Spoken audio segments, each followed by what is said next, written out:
Maura Murray disappeared on Monday, February 9th, 2004.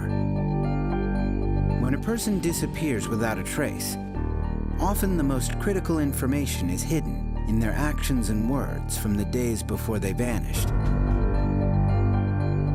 Maura Murray's last known whereabouts may hold the clues to what happened to her. I thought everything was okay. Maura Murray is a 21-year-old college student. It seems like she has everything going for her. They were talking of getting married. She was on the dean's list. But the mysterious events surrounding the days before her disappearance puzzle those who know and love her. I don't have the slightest idea what was in her mind. She leaves her dorm room in Massachusetts and drives to the next state. Nobody knows where she is headed. I don't know why she came to New Hampshire. I don't know. I'd be guessing the same with everybody else. When her car veers off this dark and windy highway, she seems to disappear into thin air. Our Mara is gone. It was like a nightmare.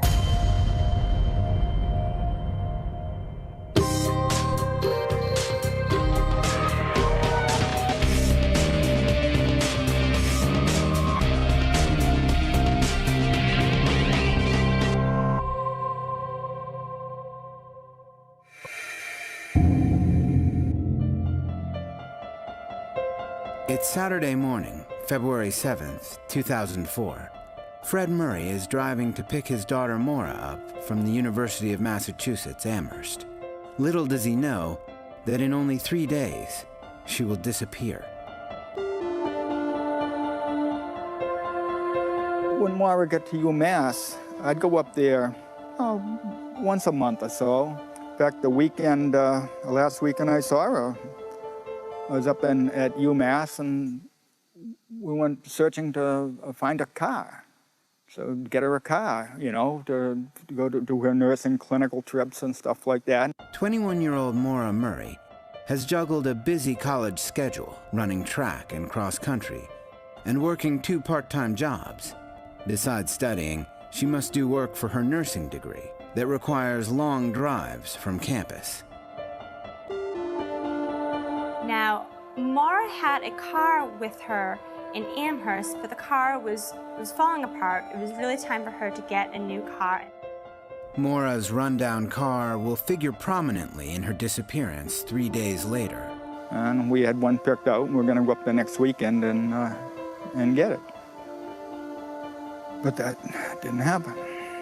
It would have been safe. I wish I had bought it that weekend.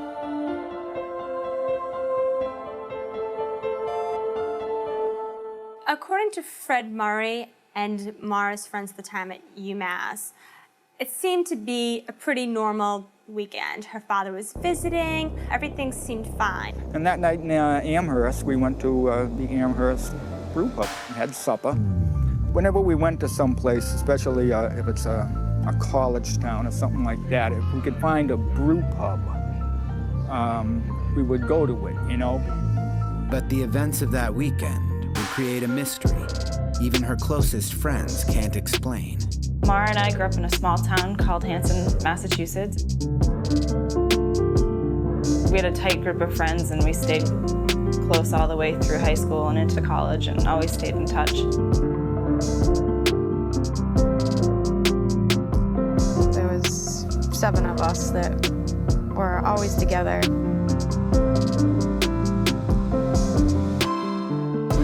If something was really bothering Maura, she definitely would have come out and one way or the other hinted at something was wrong. The last time we hung out with Maura, everything seemed totally normal. We didn't notice anything different with her.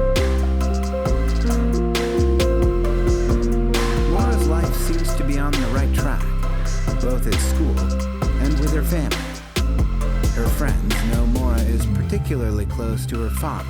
The first basketball team Maura and I played on, our dads were both coaches. Maura and her dad were very close growing up. She lived with her mom, but her dad was here picking her up for practices, bringing her to games. Her parents divorced when she was 6 years old, and she remained living with her mother, but she maintained a very close relationship with her father. It seemed like the last weekend Mara and her dad had spent together was pretty typical of their relationship. After enjoying their brewhouse dinner that Saturday night, Fred lets Maura borrow his new car. She drops him off at his motel. Then the weekend takes a sudden and unexpected turn.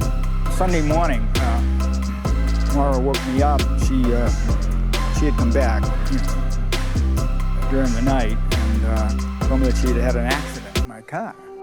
She was involved in an accident in Hadley, Mass, where she went off the road and struck a set of guardrails.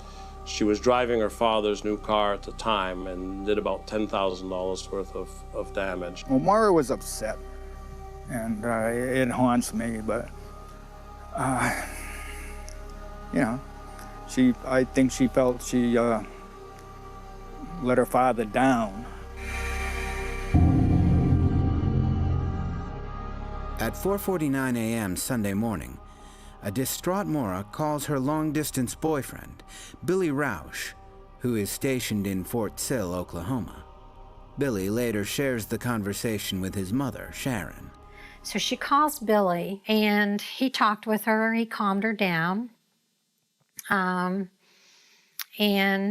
then he promised her that he would call her back later in the day. Maura and Billy have been dating since 2001. They met while both were attending West Point. From the moment I met her, I knew that she loved my son, and of course that endeared her to me.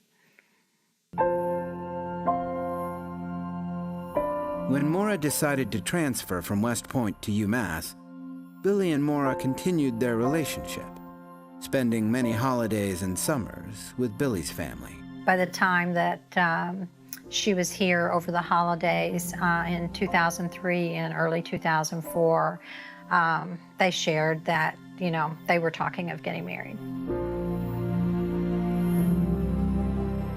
I think Mara looked at Sharon as if she was a second mom. She always went out there, and we knew that she was excited to go. To describe Mara as a challenge, I don't want to say she's complex, but she was so multifaceted, She could be serious, she could be so funny and witty.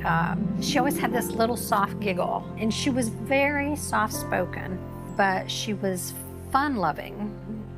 She loved life, she loved to laugh. The next day, when Fred Murray sees his daughter, she's still upset about the accident. I drove her back to the dorm. I could see she was still upset. I told her it would be all right, it was going to be covered, it would be okay, And she went into the dorm, and that's the last I ever saw of her, which will haunt me forever.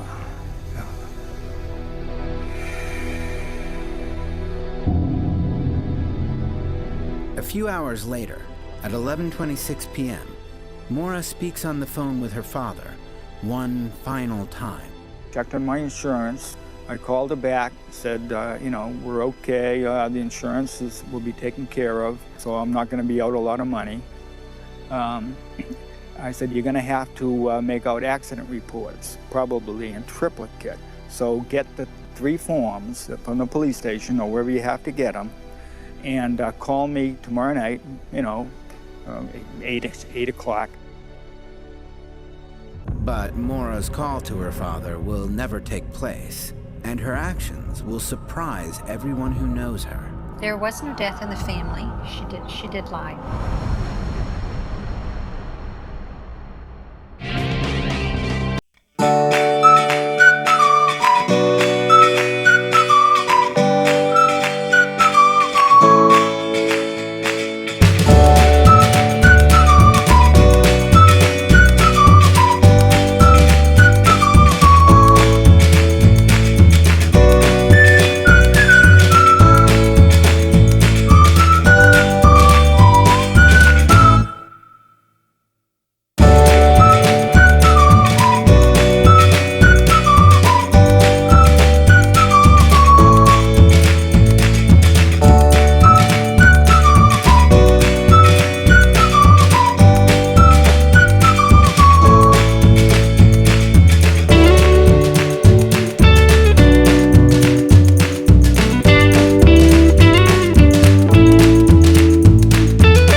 cell phone was an additional line to Billy's cell phone.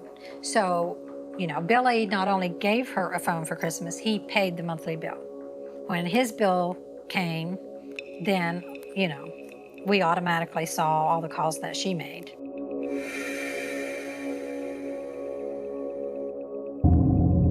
At 12:55 p.m. Monday, February 9th, 2004, Maura calls the owner of a Bartlett, New Hampshire condo rental. Her father recognizes the town.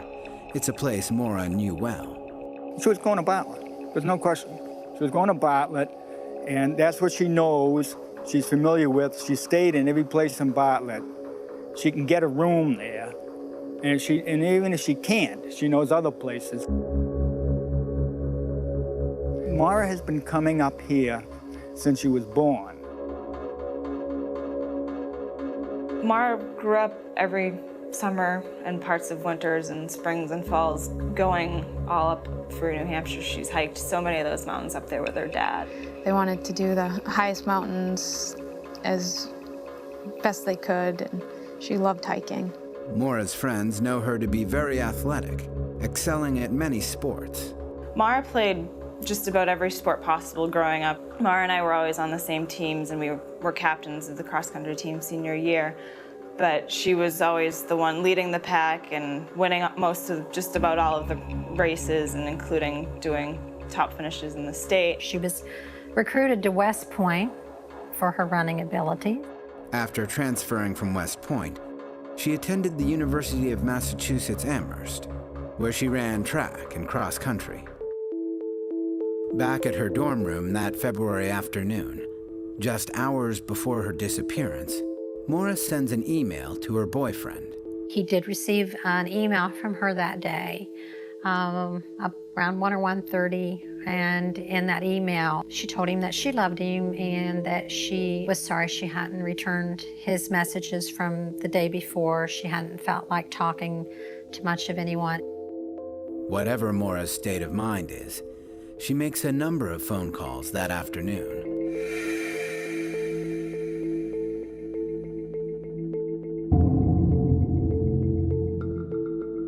Maura made another phone call to 1-800-GO-STOW, which is a reservation phone line for hotels in the Stowe, Vermont area. But research shows that at the time that Maura called, the line was actually out of order. So Maura could listen to listings for different hotels, but she could not actually make a reservation on this line. But that just shows that Maura, again, was looking for a place to stay in the Vermont, New Hampshire area. Then, 13 minutes after phoning the Go Stowe hotline, Maura calls her boyfriend, but gets his voicemail. She didn't say much other than promising to call him. Sorry she missed him. Maura hasn't told anyone she's thinking about leaving town.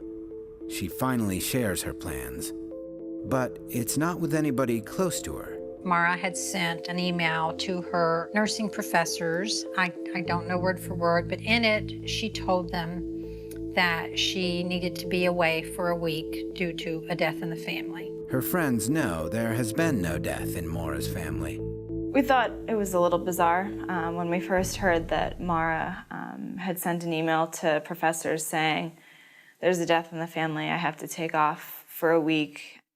Not really like her, but if something was going on, she did need to get away, then kind of explains it.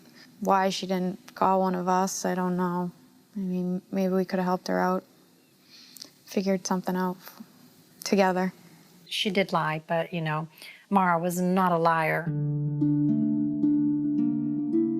Around 3:30, we assume Maura got into her car at UMass Amherst and left the campus. Her first stop was to an ATM machine where she withdrew $280. That pretty much depleted Maura's account with that bank. Maura then stopped at a local liquor store. At the liquor store, Maura bought a bottle of Kahlua, a bottle of Bailey's, a bottle of vodka, and a box of red wine. Maura's stop to the liquor store is known because the receipt of what she purchases is later found in her wrecked car. Kahlua Baileys and vodka are known for making a white Russian. No one understands why Mara bought such a large quantity of alcohol for if she was traveling alone. There was surveillance camera at the ATM, so we could see still photographs where she walked up to the ATM, withdrew the money, and there didn't appear to be anybody in the background or anywhere that we could see from the camera photos.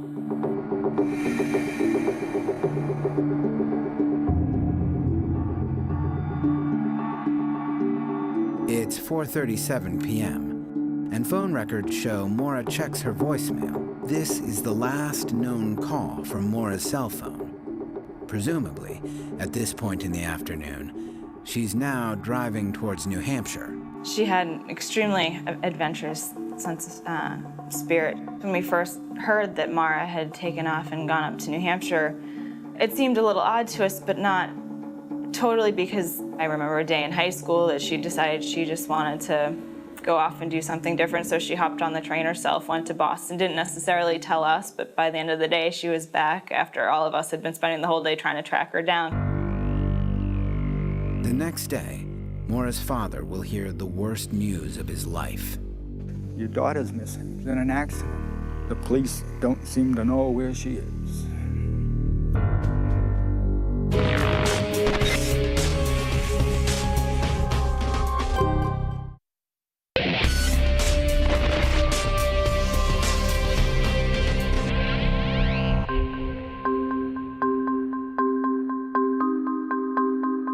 It's Monday afternoon, February 9th, 2004. Momentarily, this 21-year-old nursing student will go missing. It seems she's planning a getaway, but connecting the clues is complicated. As to why Maura left, I don't know. In my position as father, you would think that maybe there would have been something said, but I have no hint. I thought everything was okay, you know?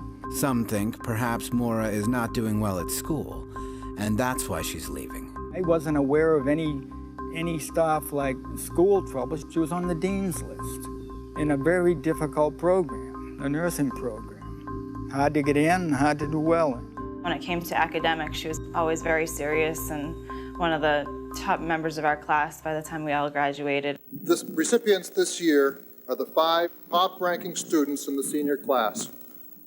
I don't ever slow up, no I don't take shit. I got no love for the fakeness. If you wanna play tough and wanna hate this, I'll always show up. I don't ever slow up, no I don't take shit. I got no love for the fakeness. If you wanna play tough and wanna hate this, I'll always show up and make a statement. I don't ever slow up, no I don't take shit. I got no love for the fakeness. If you wanna play tough and wanna hate this, I'll always show up and make a statement. Everything I do so instinctive and so passionate. Every word I move so descriptive like an adjective. I got a vendetta against people who patented being negative when you should be getting after it.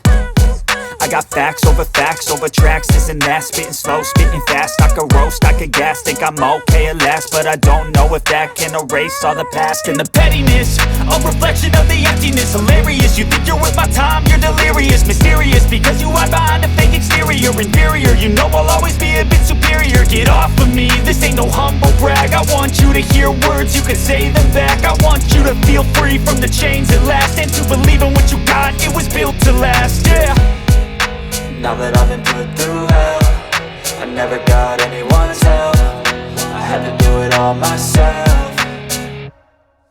I don't ever slow up, no I don't take shit. I got no love for the fakeness. If you wanna play tough and wanna hate this, I'll always show up and make a statement. I don't ever slow up, no I don't take shit. I got no love for the fakeness. If you wanna play tough and wanna hate this, I'll always show up and make a statement. Gonna learn the consequence of being incompetent. Mental health is confidence, dreams and some honestness. I'm not here to save the day, that's for you to take away. I could play a million mind games, but instead I say something not illogical, something that is topical. Rub it on and watch it go, make yourself unstoppable. Dreams are irresponsible, but they're always possible. If you just believe, you could be so remarkable. Thoughts in my head, a collage and they spread. I'll be great one day, going off of my meds. No, I'm not giving up, no, I'm not giving in. I will make it to the top, taking off in the wind. I gotta make it, I'm saving every day to taste it. I'm patient, but my mind, it can hardly take it. I'm chasing a dream that I've had for several ages. A vacant, modern kingdom for the taking. Now that I've been put through hell, I never got anyone's help. I had to do it all myself. I don't ever slow up, no I don't take shit. I got no love for the fakeness. If you wanna play tough and wanna hate this, I'll always show up and make a statement. I don't ever slow up, no I don't take shit. I got no love for the fakeness. If you wanna play tough and wanna hate this, I'll always show up and make a statement.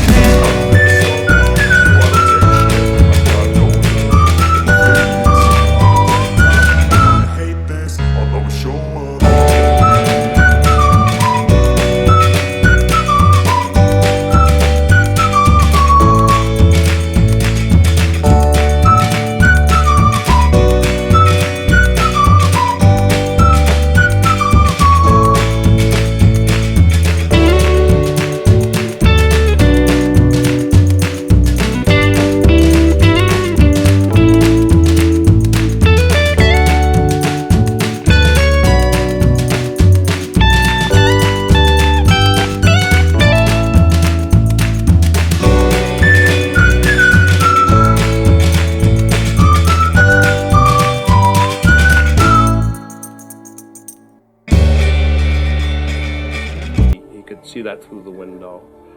He noticed in the snow what appeared to be something pink that had been poured into the snow. Subsequently, when they removed the vehicle, he found a Coke bottle, and it smelled like there had been an alcoholic beverage in that bottle. I spoke with the one witness that actually talked to Maura Murray that night at the accident scene. That witness says that Maura appeared a bit shook up, but she did not appear intoxicated. There didn't appear to be any evidence at the scene which would indicate anything other than she had left the scene under her own power. There wasn't any evidence of a struggle of any kind. The vehicle was locked. The police officer at the scene of the accident searches the surrounding area. Maura is nowhere to be found. The initial accident investigation, led the police officers to believe that this was simply a case of someone who had been involved in a motor vehicle accident and did not wish to, at least initially that night, have contact with the police.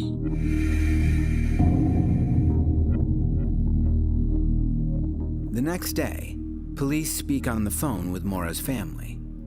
As a result of those conversations, they then became concerned that Maura might be depressed. Her father described it, that she was depressed in having crashed his car on Saturday night. Fred Murray remembers receiving the shocking and mystifying news. The way I felt was just like the world just stopped. Your daughter's missing in an accident in the woods, way up and not in New Hampshire. The police don't seem to know where she is.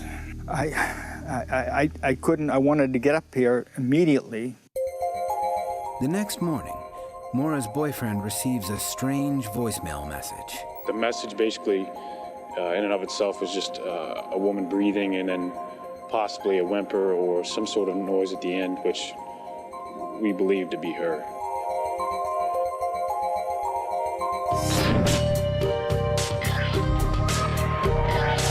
Get more Disappeared online at investigationdiscovery.com.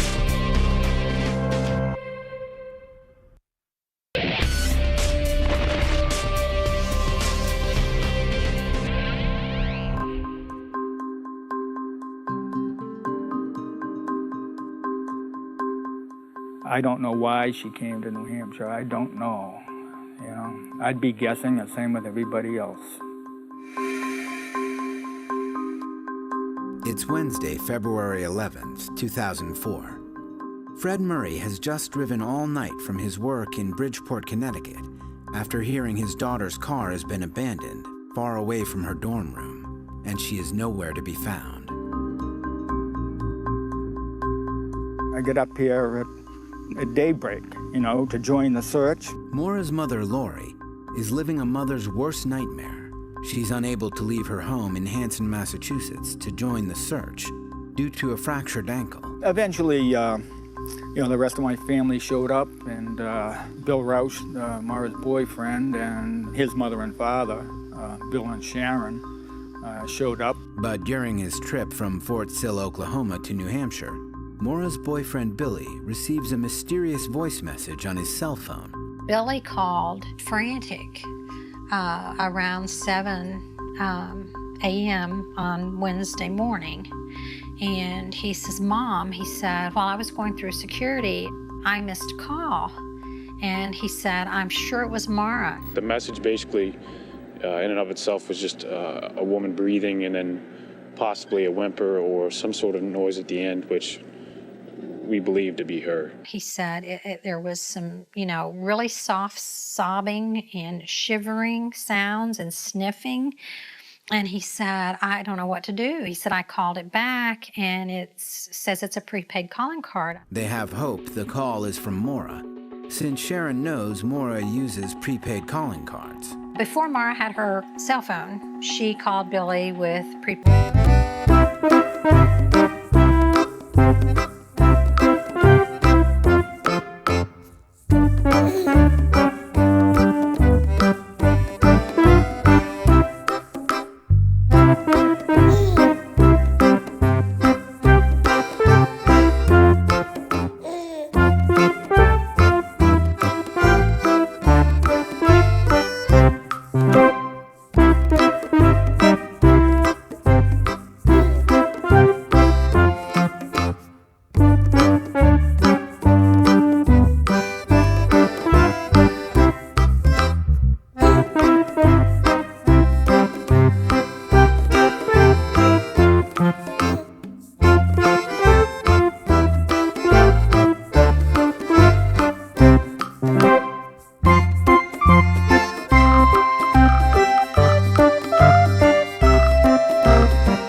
So that information was included in the early press releases that she might be depressed and she may have come up here to harm herself.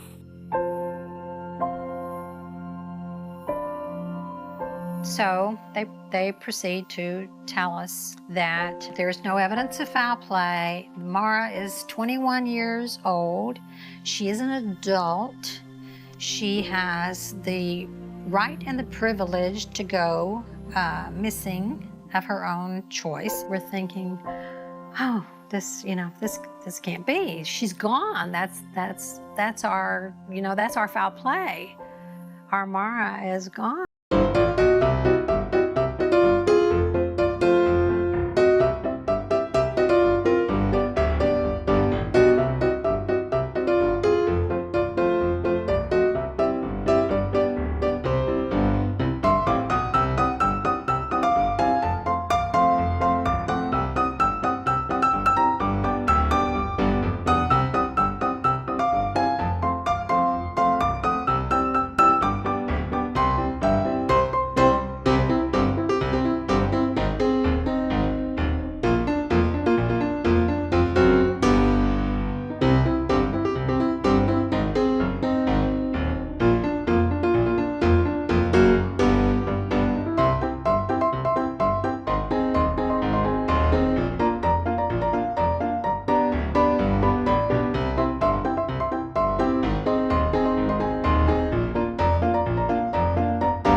During their search, Mora's sister discovers a disturbing potential clue.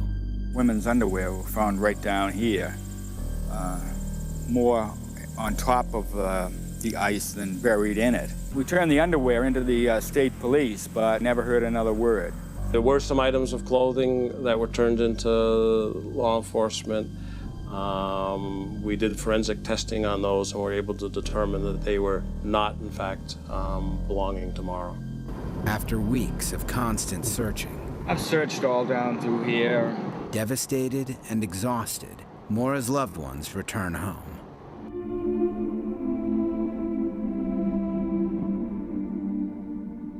I personally search any place that would be significant to her, that would be meaningful, that we went to a lot, that would be special for Mara, but she hadn't been to any of those places. But witnesses are about to come forward, including one who claims to have seen the young Maura Murray. The young woman had her arms folded in front of her and seemed to be mouthing the words, "Help me."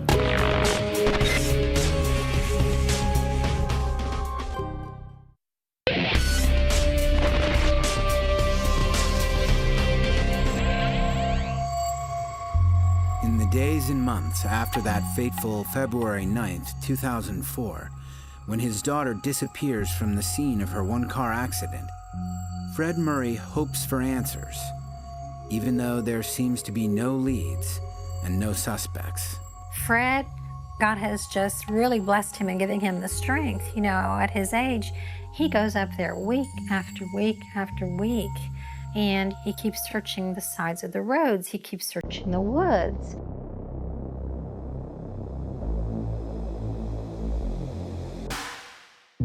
Months after Maura's disappearance, Sharon and Fred decide to do more follow-up, investigating Maura's final cell phone calls themselves. It wasn't until Fred and I decided in the fall of 2004 that we were going to go back to square one and check some things out that I called these phone numbers. Hello? I picked up the phone and it was Sharon. She had said that she obtained Maura's cell phone records and that I was one of the last people to speak with her and that she had gone missing. Linda and her husband own a condo in Bartlett, New Hampshire. And Fred and Maura and Billy had stayed there in late summer of 2003. At the time that I learned this, I went online, and this condo by the Salamonis was the least expensive to rent. So I'm confident that that is why that Maura chose that one. This 12:55 p.m. call on February 9th, 2004 lasts 3 minutes. Unfortunately, Linda Salamoni is unable to remember more about her conversation with Maura because she is contacted so many months afterwards. I felt like I might have been able to help at that time. If I had just received a phone call, I could have said, yes, she sounded distressed, or no, she was okay, and this is where she was heading, or whatever, any little bit. So then I felt very frustrated because I still, felt I might have been able to help. One thing Linda is sure of, she didn't rent a condo to Maura that week. There was no way for her to get in. We would have to give her the keys. We would make sure that we knew who we were renting it to.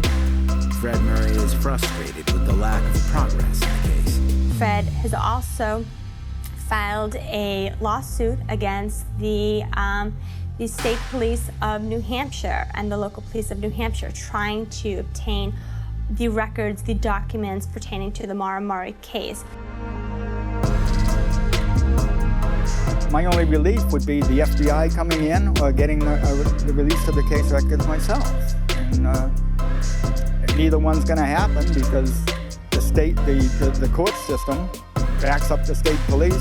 Court decisions have ruled that records relating to the case cannot be released to the public, stating it would interfere with future law enforcement proceedings. At some point, we may get that piece of evidence which says that she was the victim of a crime, and in solving that case, you want to be able to have everything that you've done from the beginning to that point forward admissible in court if you have to go to trial.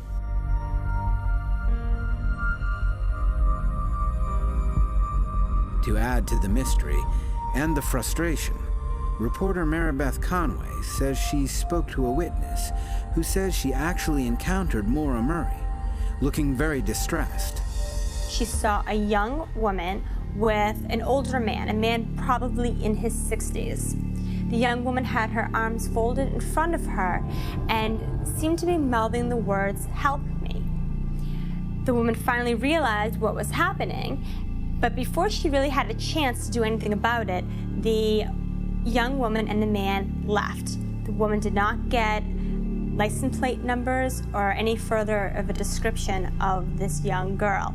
She swears that this young woman is Maura Murray. We've had reported sightings of Maura in Rochester, New Hampshire, in Vermont, in other states. We've always determined that it was not, in fact, Maura.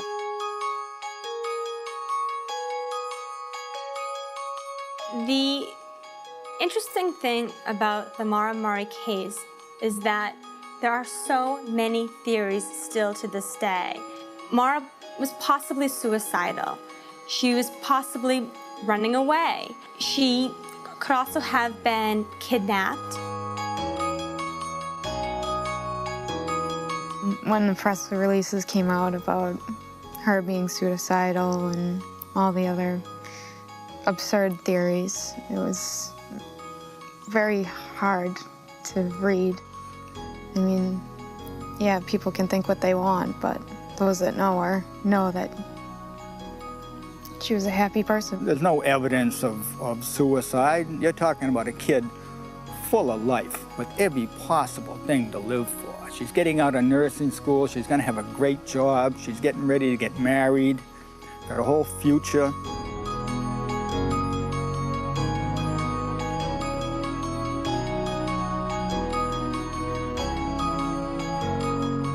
You know, when Mara went missing, there were many things that were said. You know, one of the things was that, well, you know, Mara has run off with another boyfriend, and Billy, you know, was confronted with this, and he said, I hope she has. You know, if she is with another young man, then she is safe. I think we never thought it would go past a few days. We just thought eventually she'd turn up and there'd be answers, and maybe she'd have a great story to tell after the fact. Some adventure happened. Never thought that 4.5 years later, 5 years later, we'd just have more questions than answers. So this is Mara's last email to the group of girls. Maura's friends feel her last email to them proves she was not planning any sort of long-term getaway. She writes, Dane Cook is playing at UMass, and we went to get tickets and it was sold out. I missed out again. But I did some research and he plays in Storrs, Connecticut, February 12th, not too from UMass. She points out that it's February 12th, so it would be 3 days after she actually went missing. So to me, it shows that that's not someone who is trying to take off permanently. She wouldn't just make plans and then completely ditch them in our minds. We don't really know what happened to Mara, and though we learn more and more all the time, we don't seem to be able to solve this mystery. To date, we haven't been able to come up with that answer, but it's certainly my hope, and I know the investigators working on this case, that we will one day have the answer for the family.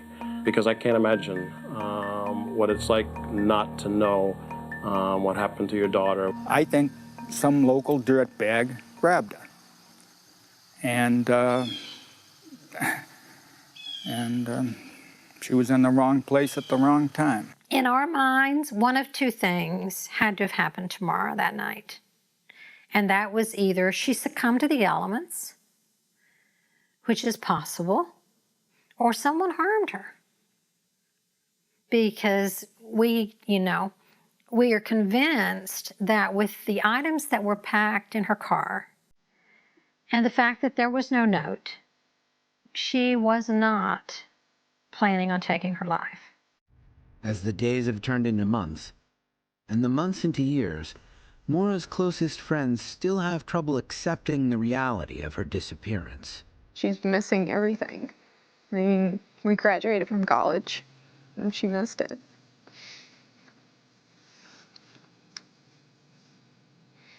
We don't have any more pictures of her. It's hard.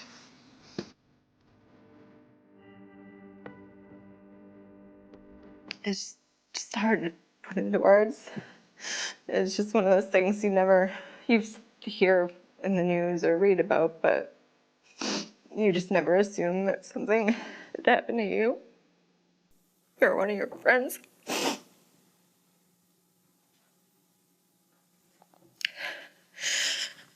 Clearly, it's been 4.5 years and the emotions are still here.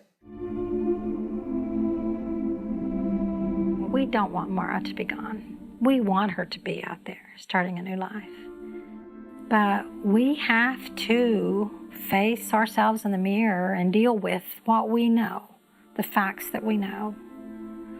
And now, after, all of this time, it's not just our minds that tell us that something has happened to Mara, it's our hearts too.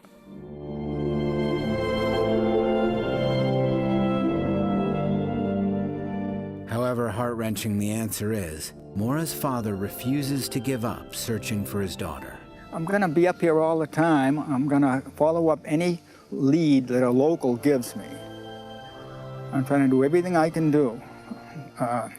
My conscience I wouldn't be able to stand myself if I didn't. I wouldn't be able to look at a picture of Mara if I knew that I wasn't doing everything I could possibly do. You know, and it's just whatever time I have left, that's what I'm going to do with it. She was my buddy, you know, and I don't have my buddy. I'm just my buddy.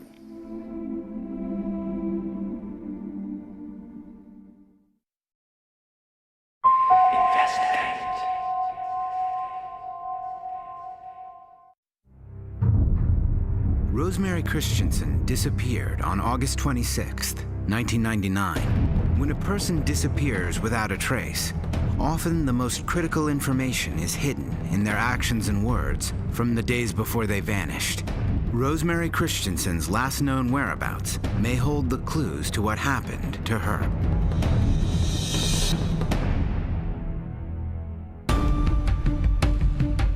Australian Rosemary Christensen is outgoing and friendly. She likes to socialize. With no phone calls, nobody answering the home phone, there was something very wrong. The thing that stands out was my pleading with her to please come stay with me, be safe. But when she goes missing, it is her husband who pleads for help. Please, if anybody's seen Rose, know where she's at, please. I didn't believe any of it for a minute. I knew he had done something to Rosemary and it wasn't going to be good. As nearly 10 years pass, the case goes cold until... I felt that someday my phone would ring, and I thought at that point in time I would be able to come forward. This is the mystery of how Rosemary Christensen disappeared.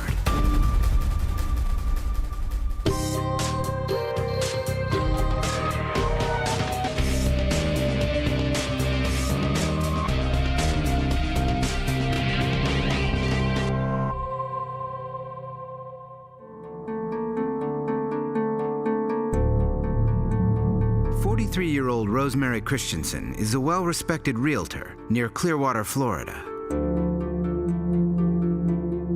She was the friendliest, nicest, sweetest person ever. She cared a lot about people, and in turn, people cared a lot about her.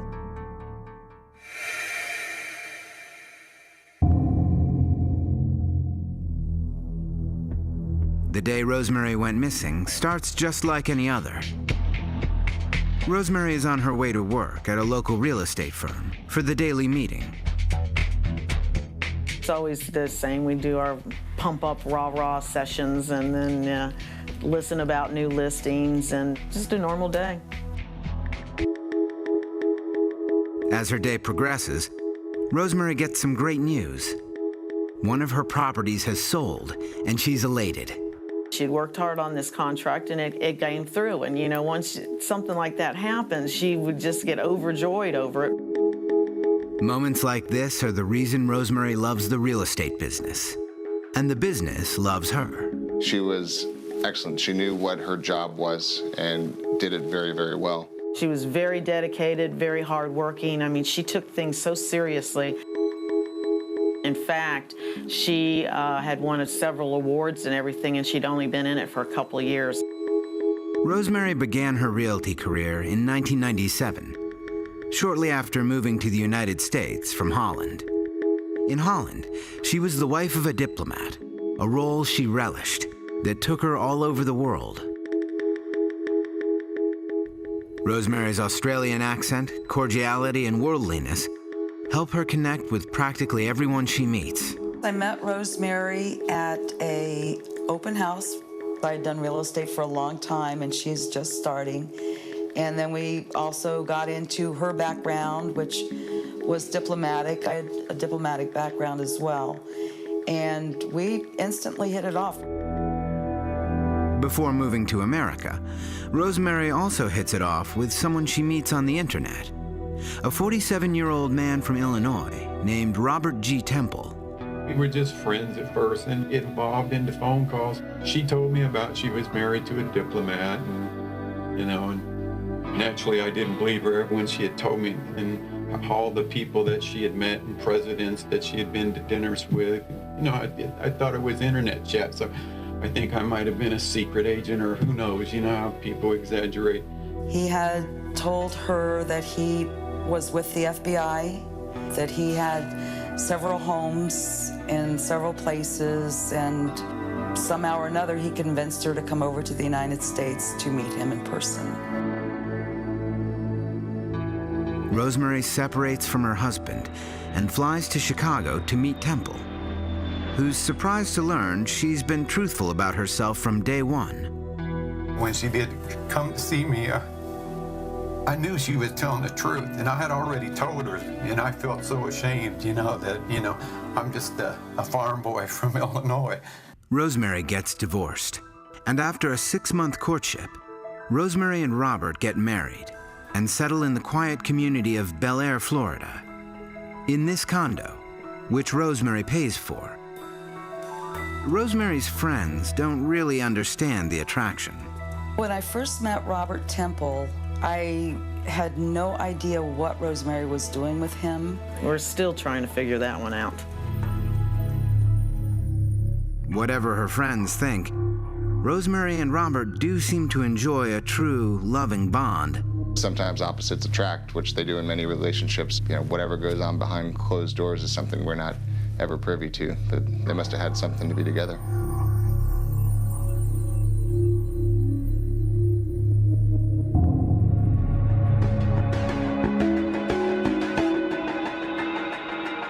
Thursday, August 26th, 1999, back at work, Rosemary continues to celebrate the property she sold. While she runs through the office parking lot to tell coworkers the good news, she trips and falls onto her knee. I believe her heel got caught in the asphalt and she skinned her knee. And there's a little scratch. And she had ripped her hose, so we Band-Aided it up because it hadn't run yet or anything. So she was okay, but she was like so upset about her hose having a hole in it now because she had an appointment. Meeting with clients is the part of the job Rosemary enjoys the most. She would take people out to dinner and to lunch and show them where to go. When she was with clients, they warmed up to her instantly, and we never felt anything but comfortable with her going out with the clients. But her husband, Robert, worries about the kind of people Rosemary may meet. That was the only time I ever worried about her, was at night. I shouldn't say this, but sometimes I would go ahead and follow her.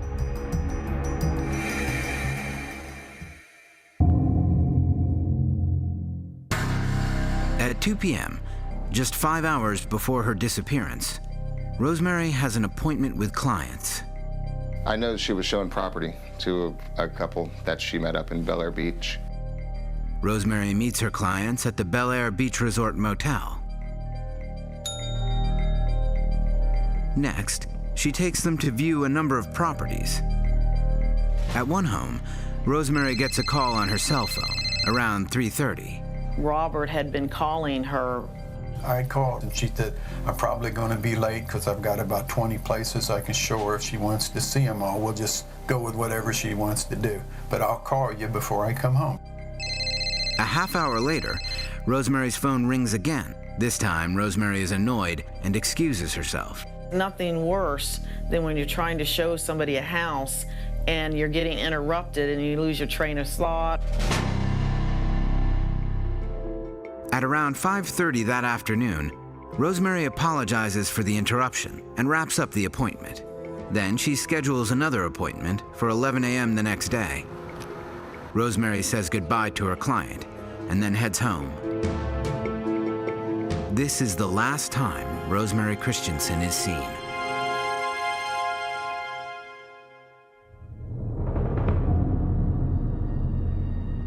The next day, Rosemary's client shows up at the realty office looking for Rosemary. It's unusual that Rosemary didn't call in, but coworker Kathy assumes Rosemary's absence is likely connected to problems she's having with Robert. The first thing I did think was, okay, they had a falling out, and here she's not coming in. But I just kind of let it go. Most of the day goes by, and still, no call from Rosemary. Her coworkers are prepping for a company beach party the next day, and Rosemary fails to help as planned. She was supposed to be making a potato salad for this party, and she didn't have a bowl big enough, so she had asked one of the associates if she could borrow a big bowl. So they put this bowl out and had it sitting out there waiting for her on Friday to pick up, and she never came. And I said, well, she still got Saturday. I mean, it doesn't take long to make potato salad. But deep down, Kathy thinks Rosemary might be avoiding her coworkers, because Kathy's come to know a secret detail of Rosemary's home life.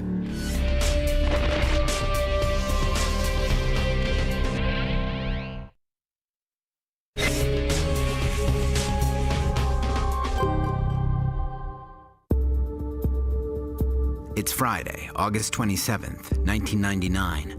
Florida realtor Rosemary Christensen hasn't been seen since the night before. Her coworker Kathy McKinnon thinks it might be because Rosemary and her husband, Robert Temple, had an argument. In fact, Kathy worries that Rosemary may be hiding from sight. She can't forget something Rosemary told her just a month earlier.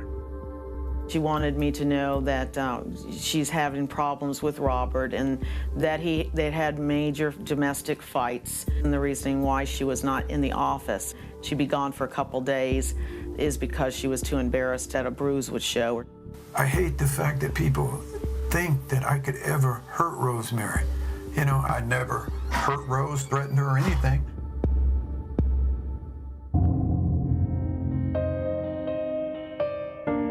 On Saturday, August 28th, Kathy hopes Rosemary will come out of hiding to attend the company beach party. Rosemary and Robert went to the party the year before, but this year, they're both a no-show. See, she never came, and I had been calling her, and she's with no response. Rosemary's boss then pages her multiple times. And the more pages went by without a response, the more elevated the concern became.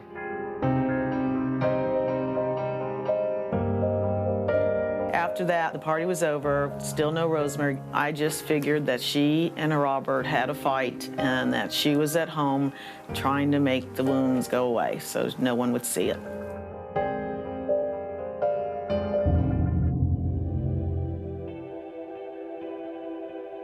The next morning, Kathy and a coworker are worried about Rosemary. They head over to her condominium to check up on her. But Kathy knows that in order to get to Rosemary, she might have to confront Robert.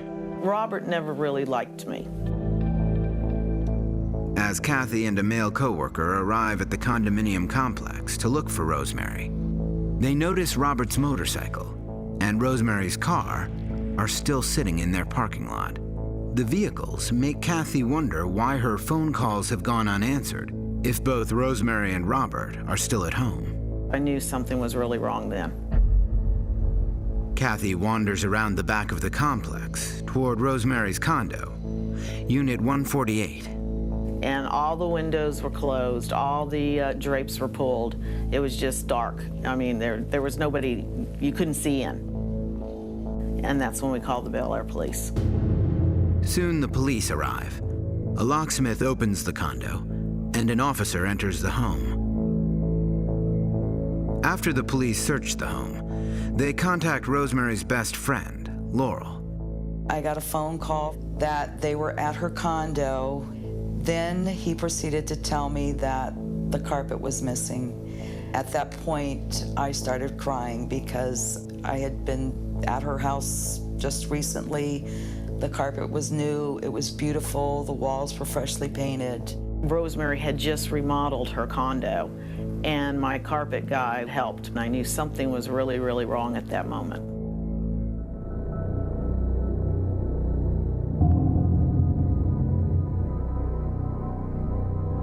Desperate for answers, Kathy calls Robert Temple's family in Decatur, Illinois, and speaks to a woman who answers the phone. I just asked if she had seen Robert, and she said that Robert was up there in Illinois. And I said, well, is Rosemary with him? And she said no. And I said, well, we can't seem to find Rosemary. And she asked me if I had looked in the trunk of Rosemary's car for her. I asked her why would she say something like that, and she goes, well, you know they've been having problems.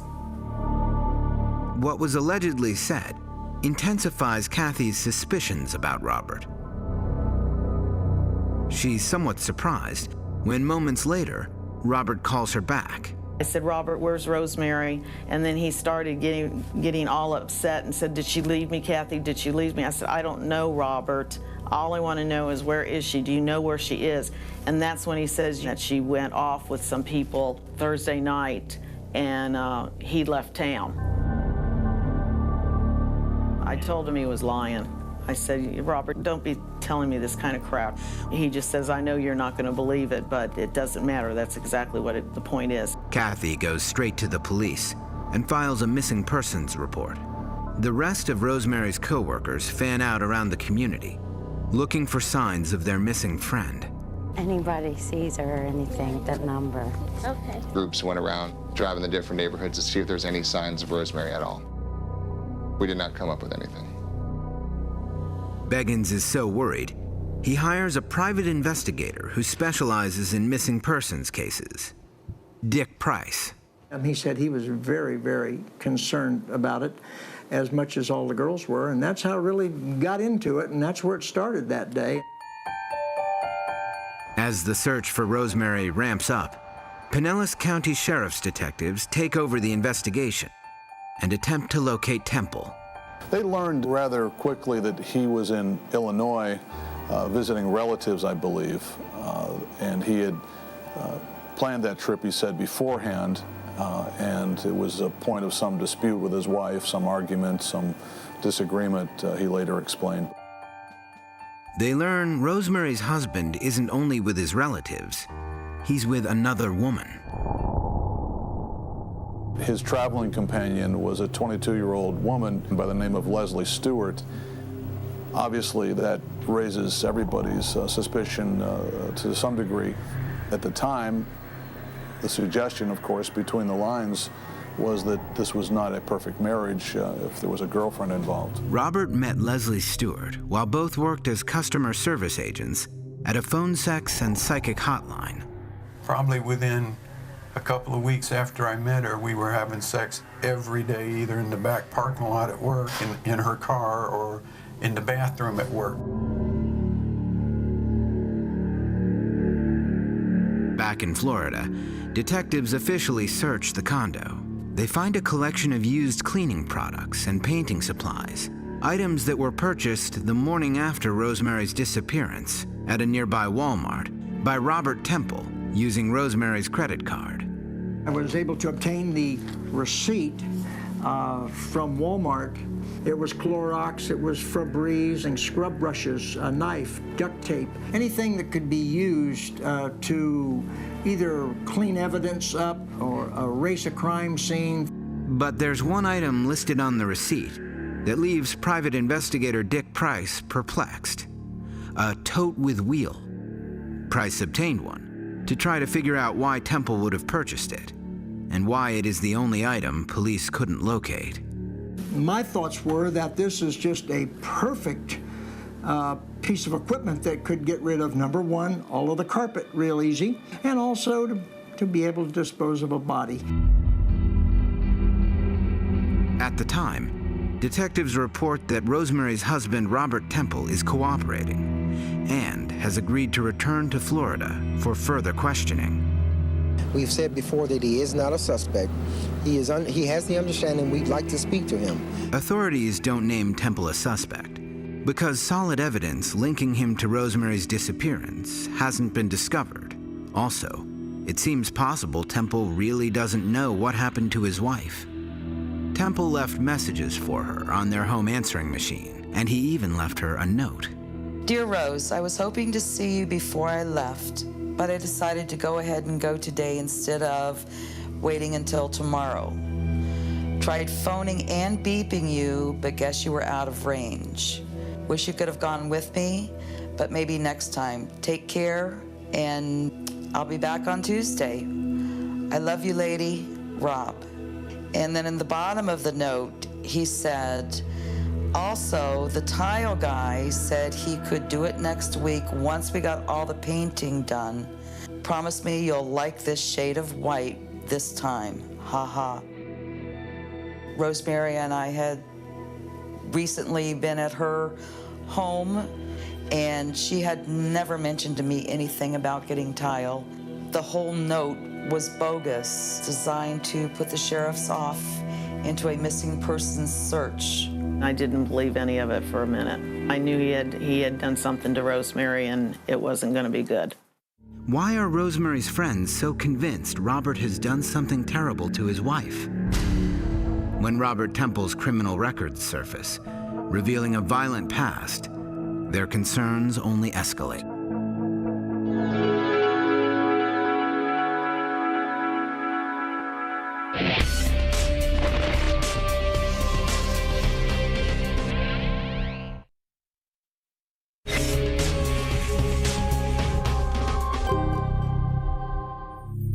On September 26, 1999, Tampa Bay area realtor Rosemary Christensen disappears.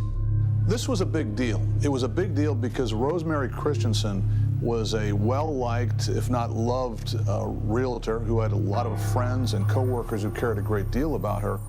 Police hope her husband, Robert G. Temple, can help them locate Rosemary. But her best friends think something horrible has happened. Their suspicions stem from incidents of alleged verbal and physical abuse involving her husband.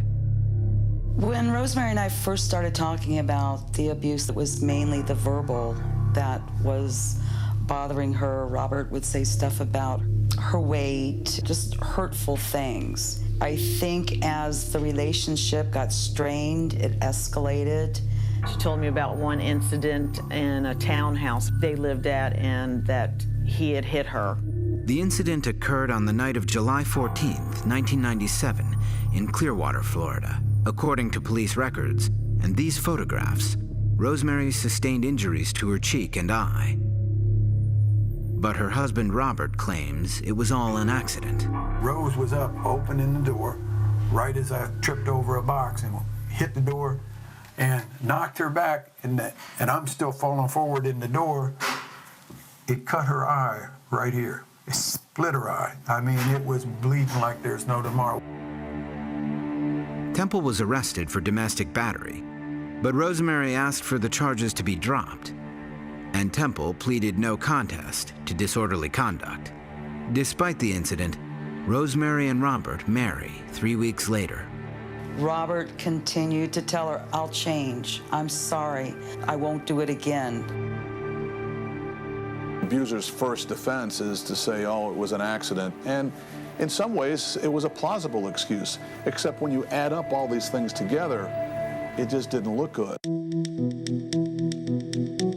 As the Pinellas County Sheriff's Office continues to wait for Temple's return from Illinois, his record of criminal offenses surfaces in the local media. In 1996, just over a year before marrying Rosemary, Temple pleaded guilty to domestic battery of his previous wife in Decatur, Illinois. He claims the incident was an unfortunate misunderstanding. My wife and I were kind of drunk, and we were on the front porch. I started to go off, and I grabbed her, and we both went off into the bushes. Her mom saw that, called the police on me. That wasn't Temple's only brush with the law.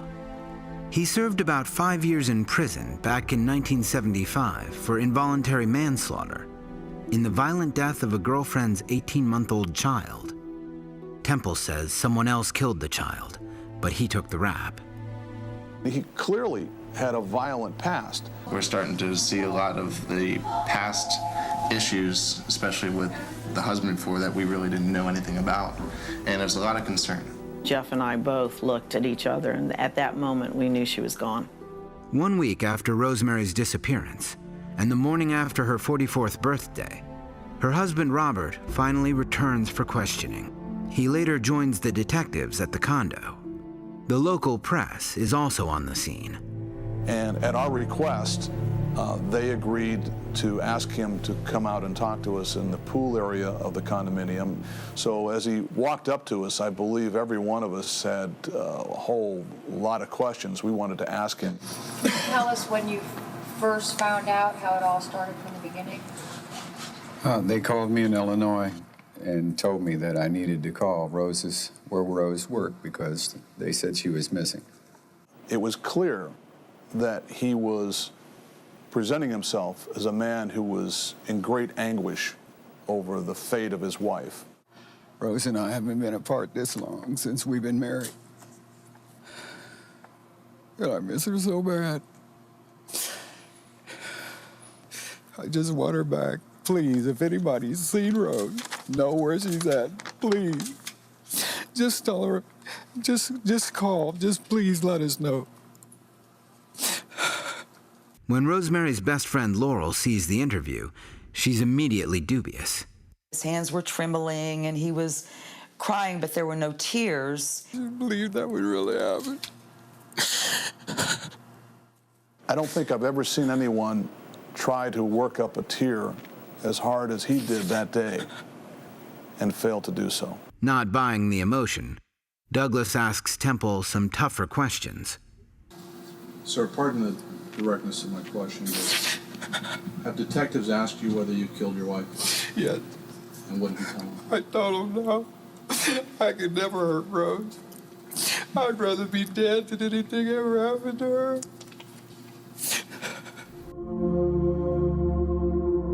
As the interview continues, Temple reveals he last saw his wife the night of her disappearance at around 7 o'clock, an hour and a half after she left her client that day. He says she left home to meet some people he didn't know, but that he didn't expect her to return that evening. Why? Away from the cameras, he drops a bombshell. They lived an alternative lifestyle, he said. They were swingers. To reporters, it seems plausible. But Rosemary's closest friends dispute the swinger story. Rosemary would have never gotten involved in anything shady or along that line, much less swinging. She was not a swinger. She was not that type of person. You know, there's always two sides to every story, but it certainly seems complete polar opposite of the Rosemary that I knew. But from what I saw, it didn't seem to jive. Reporter Mark Douglas investigated the story, but cannot substantiate Temple's claims. I don't think anyone, especially not myself, ever found any evidence to prove that. On the other hand, I believe there was a lot of evidence that Mr. Temple and his girlfriend at the time, Leslie Stewart, lived that lifestyle. Meanwhile, detectives have reportedly found blood traces on a piece of carpet from the condo. Surprisingly, Temple acknowledges the blood was most likely Rosemary's. He said that his wife accidentally cut herself, and he cut the square out of the carpet because he couldn't get the blood out of it. Temple says Rosemary's injury came from a fall onto her knee at work, exactly 1 week earlier. It wasn't a scratch. Rosemary fell down a couple of times. That's how bad she hurt her leg, because it had really bled. But she said that what hurt her worse was her colleagues walking past her and nobody offering to help her. Rosemary's boss, Jeff Beggins, doesn't remember it that way. I actually bandaged it up with a Band-Aid, and it was a minor scrape, if anything. Kathy McKinnon remembers another detail from that day, which she subsequently tells police. After she had fallen and we had gotten everything fixed and stuff, she was outside smoking a cigarette, and she came right up to me. She said, "Kathy, do you think that Robert is plotting to kill me?" It's an ominous statement, but still does not tie Robert Temple to Rosemary's disappearance. If you talk to any other Rose's colleagues, Rose did not share her personal life. Trust me, I would have known that. I do not believe that she just walked up out of the clear blue and said that to this woman. That, I believe, is a falsehood and a lie. After the press conference, Temple goes on with his day. Although the Pinellas County sheriffs still don't name him a suspect, the local press doggedly pursues him and his girlfriend, Leslie Stewart. After days of media scrutiny, he and Stewart meet with an attorney for help dealing with the press, but the lawyer advises the couple to retain separate counsel. And Leslie is referred to defense attorney J. Hebert. What Hebert is about to learn might just be the big break investigators have been hoping for. But he won't be able to reveal anything for 9 long years. Get more Disappeared online at investigationdiscovery.com.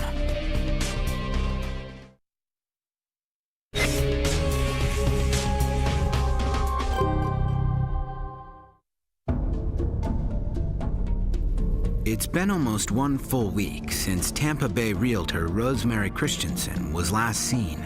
Police have searched her home and questioned her husband, Robert Temple, but they have no suspects or evidence to solve her disappearance.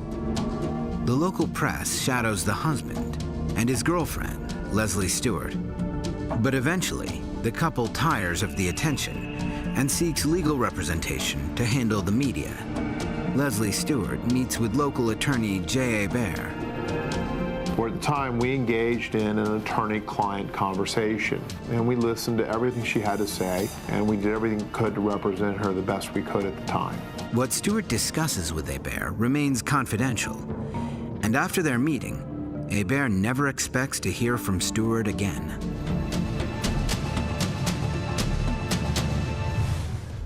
"10 days after Rosemary's disappearance, leads are scarce. To keep the case alive, Rosemary's boss, Jeff Beggins, offers a reward for Rosemary's safe return.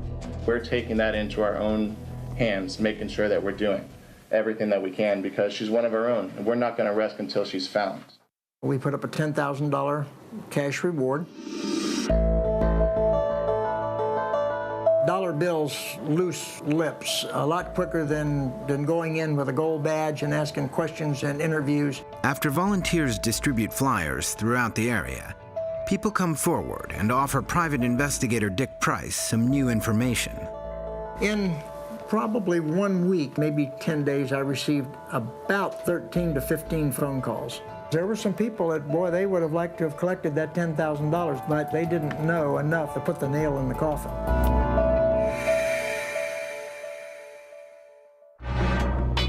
Over 1 month passes. Rosemary is still missing, without a trace. Her husband rents a moving van and packs up all of their belongings. I had the condo under surveillance when I came across Robert with a large Penske moving truck. I sat and observed and saw Robert bringing out items and loading the van up. Temple leaves town with Leslie Stewart. They got away scot-free.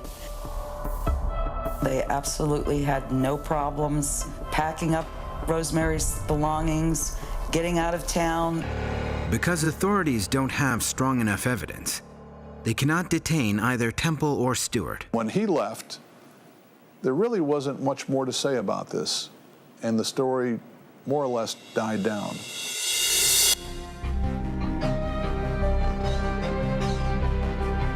Months go by. Fewer and fewer leads materialize. Then, one last ray of hope comes a 1.5 years later, on May 1st, 2001. A psychic calls and leads police to a local pond. Divers search the water, but they come up empty. Meanwhile, Temple and Stewart travel around the country. They finally settle over 3,000 miles away from Bel Air, Florida, in the Northern California city of Redding. The pair has a child in 2005.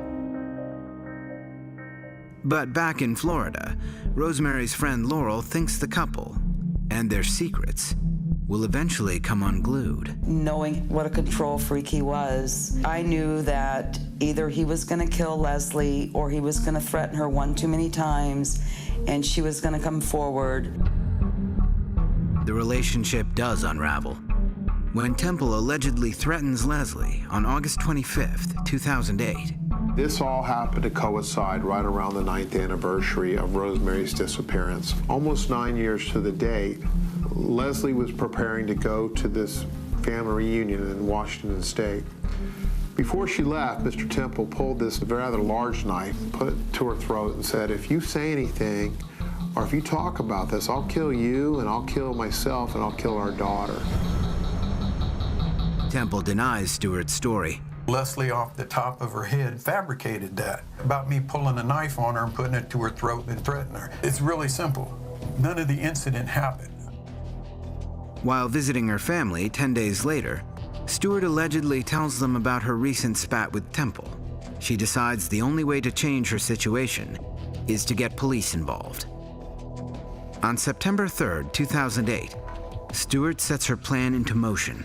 She calls someone she hasn't spoken to for 9 years, attorney J.A. Baer. And Leslie said, "Hi, Jay, it's Leslie Stewart. Do you remember me?" And candidly, the name didn't just jump off the page at me, but then the next line did. And she said, "About 9 years ago," and immediately at that point in time, the 9 years, I put 2 and 2 together. And I realized that I was talking to my client, who I had not had a conversation with in 9 years. And I was really curious as to why she was calling. Now, all these years later, Stewart tells Hebert she wants to come forward and reveal the secrets of Rosemary Christensen's whereabouts. Her information will break the case wide open.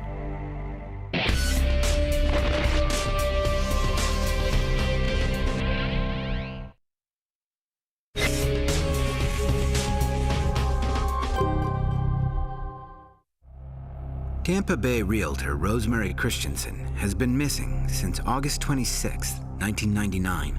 But 9 years later, authorities are about to get a huge break in what's become a cold case. It comes from Leslie Stewart, the girlfriend of Rosemary's husband, Robert Temple. She calls attorney J.A. Baer and tells him she wants to turn Temple in. She had told me for the very first time in almost 9 years that she had had an opportunity to be away from Mr. Temple for an extended period of time, and that she was ready to come forward and explain the details of Rosemary's disappearance.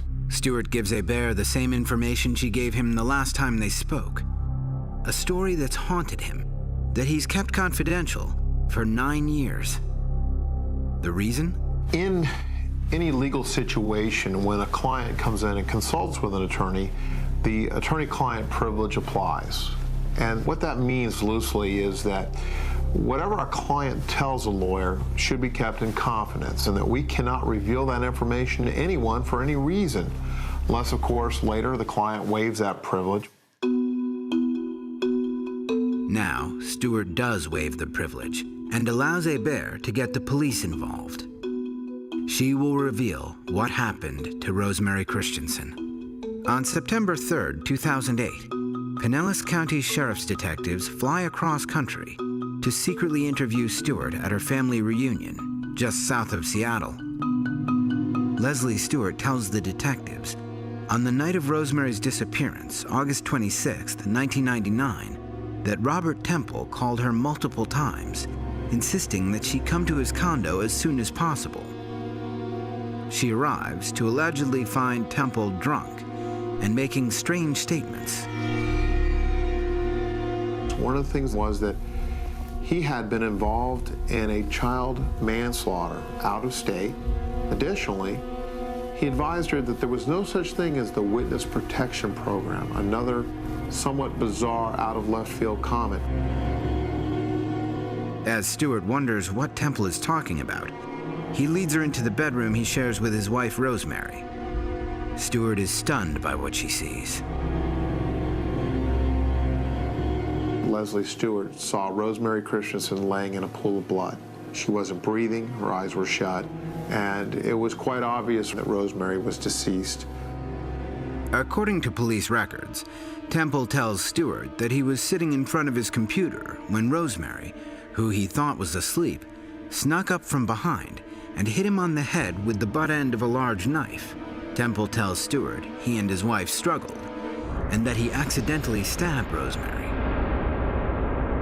It was at that point in time that Leslie compounded the situation by making some bad decisions. She helped with the cover-up. She helped dispose of the body, and she continued with the cover-up story that Robert Temple had come up with. She did all of this because she was scared of Robert Temple. Stewart's story is the break police have been hoping for. But before they can arrest Robert Temple for Rosemary's murder, they must first locate the only evidence in the case, Rosemary's body, and Stewart must lead them to it. But they worry about how Temple will react if he learns of Stewart's activities. We did not want Mr. Temple to get nervous about her not coming back or returning phone calls. There was concern that Mr. Temple had actually threatened to kill Leslie, and then he would kill their daughter, and then he would kill himself. Police in Redding, California, arrest Temple for making the threats 10 days earlier. But Temple denies the allegations. She is so treacherous and vicious, you have no idea. She told the police 10 days after the incident was supposed to happen with the knife. 10 days later, no human being that I know would wait 10 days. Why didn't she drive straight to the police? It's because it was a damn lie to begin with, that's what. So.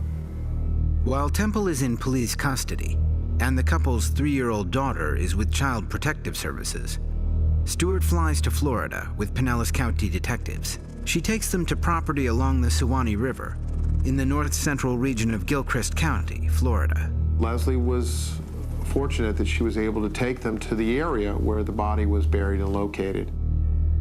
Just as Leslie had told J.A. Baer 9 years before, investigators find Rosemary's body stuffed in a green plastic tub, like the one listed on the Walmart receipt. Shortly after the discovery, police in California charged Temple with first-degree murder of his wife, Rosemary Christensen.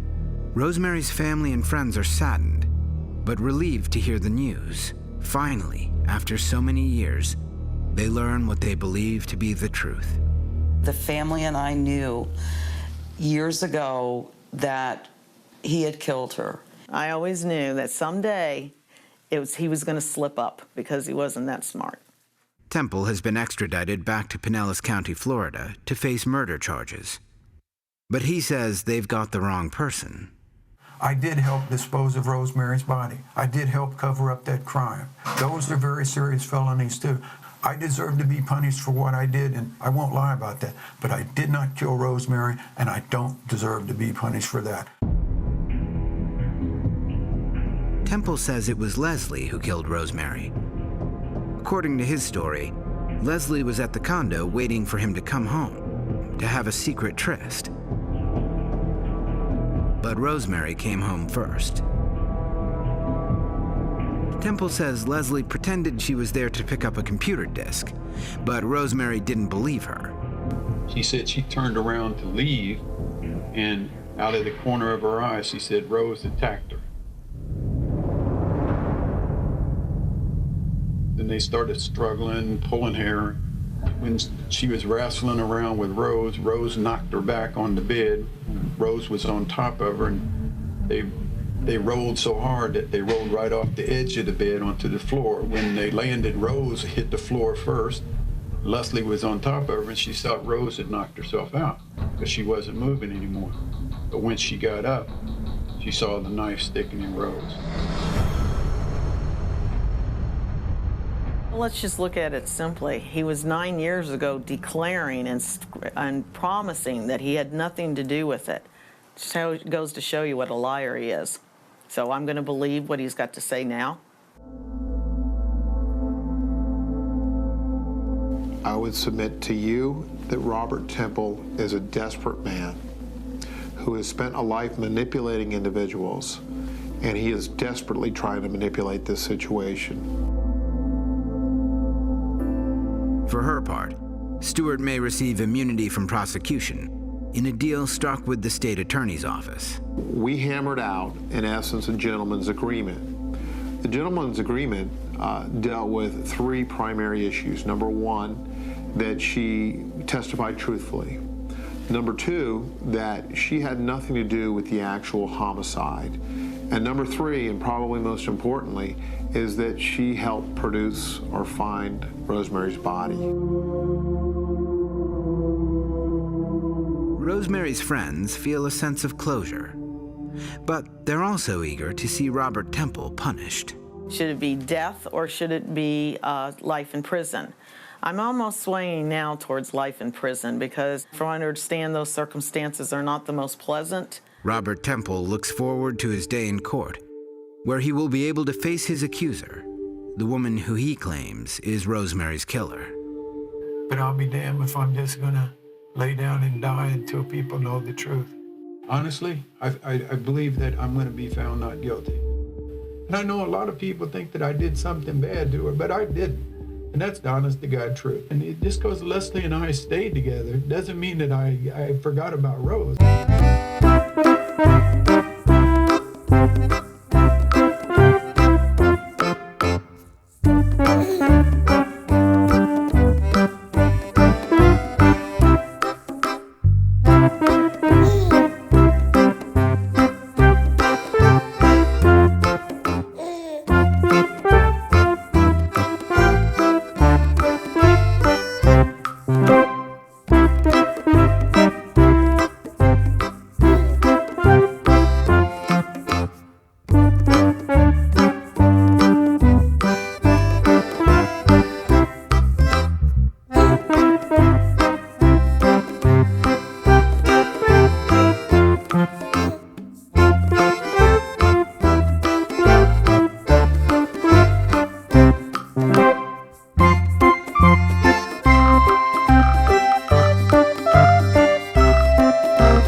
25-year-old Tim Carney has devoted himself to his religious life.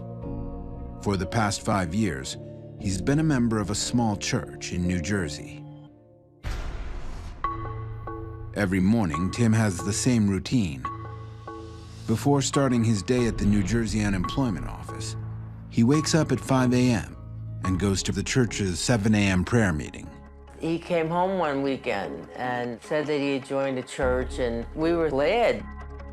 We grew up in church, so we thought that was good. We stressed the fact that religion was an important part of our lives. We believe in God. We went to church every Sunday. I taught Sunday school. Tim was in my class as well as his sisters. So we were happy that religion was still a part of his life. Tim joins the Gospel Outreach Church, led by Pastor Jim Lethbridge, and soon has a new circle of friends. His sister Megan would come to question the group's appeal. I think Tim joined Gospel Outreach because they posed themselves as a Christian study group, people that were on his wavelength, you know, really focused on academics. He didn't say too much, just that he was going to church, and we were just happy to hear that, so we left it at that.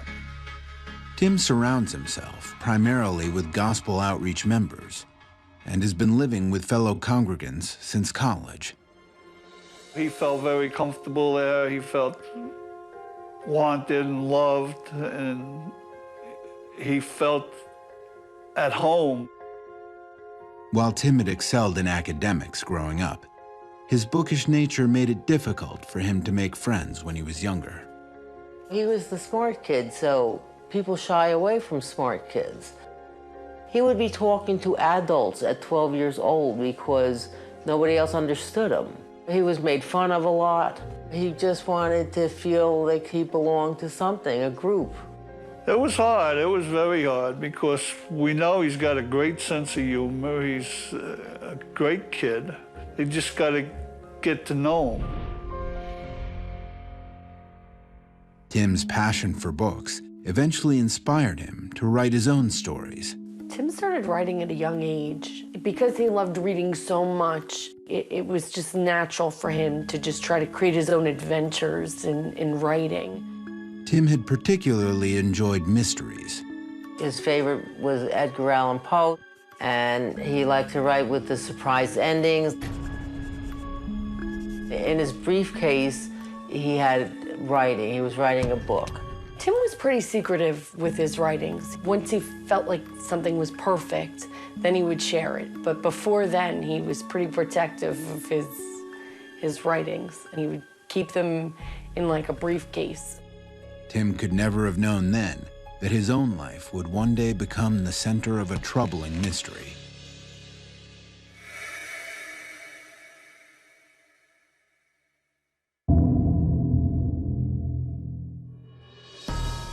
On September 28, 2004, an average Tuesday, Tim's day begins as usual. According to his roommate Roy, also a member of Gospel Outreach, Tim wakes at 5 a.m. to go to the 7 a.m. prayer meeting. But on this day, Tim's morning unfolds differently from his normal routine. His fellow church members report that Tim never arrives at morning prayers. Even before his disappearance, Tim's family is uncomfortable with the way Tim makes church activities the central focus of his life. Whereas before he would come down and join us for church on Sunday as the family, now if he did come down, he had to leave right away to get back to the group. It was more about, you know, I got to get to Bible study, or I have to get to men's group, or I have to get to choir. It was mandatory for him to attend. Family members worry that Tim's religious commitment is pulling him away from them. Well, there was a big change in Tim. He didn't come around as often. He was very secretive. He wouldn't communicate with us. And that was tough because before that, we always had a good communication. It was just really out of character for him, just not like him to miss the family function or to not call. And it was happening more and more frequently. I didn't like what was happening. I didn't like that he couldn't be with us. Every time he had to go somewhere, he couldn't go by himself.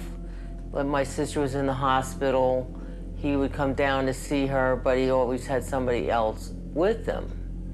And they made a statement once where it's like, well, we wanted to make sure there was a real Aunt Kathleen.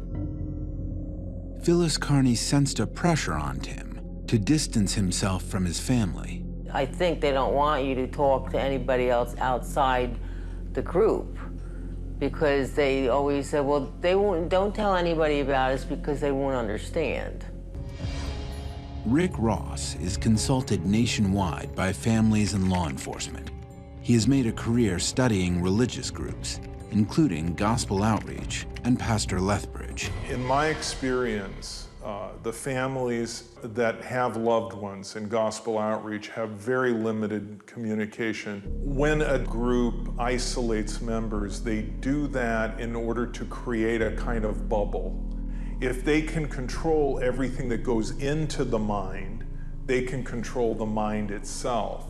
So by isolating people from family members, they create an environment in where what the group wants them to think and feel is constantly being reinforced. I think they were telling them, we're your family now. You don't need your family. We're your family. Well, churches bring people together. They don't tear them apart. Tim's family notices that his devotion to gospel outreach and to the teachings of Pastor Lethbridge seems to have a physical effect. He changed his appearance. He always had short hair in college. And one summer when he came home, he had long hair and he had a ponytail. We didn't think much of it. Actually, it looked good on him. But then one Sunday, we went and sat in on a church service, and lo and behold, the minister happens to have long hair and a ponytail. And so do several other male members of the group.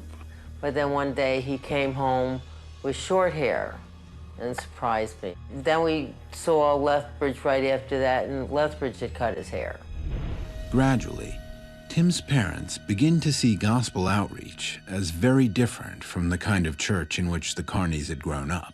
We had gotten a phone call from parents who have a son in the group also, and they had some concerns about the church and they wanted to talk to us about it. That's when everything kind of fell into place.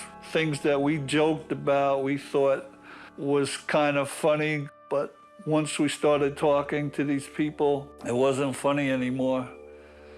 It was serious.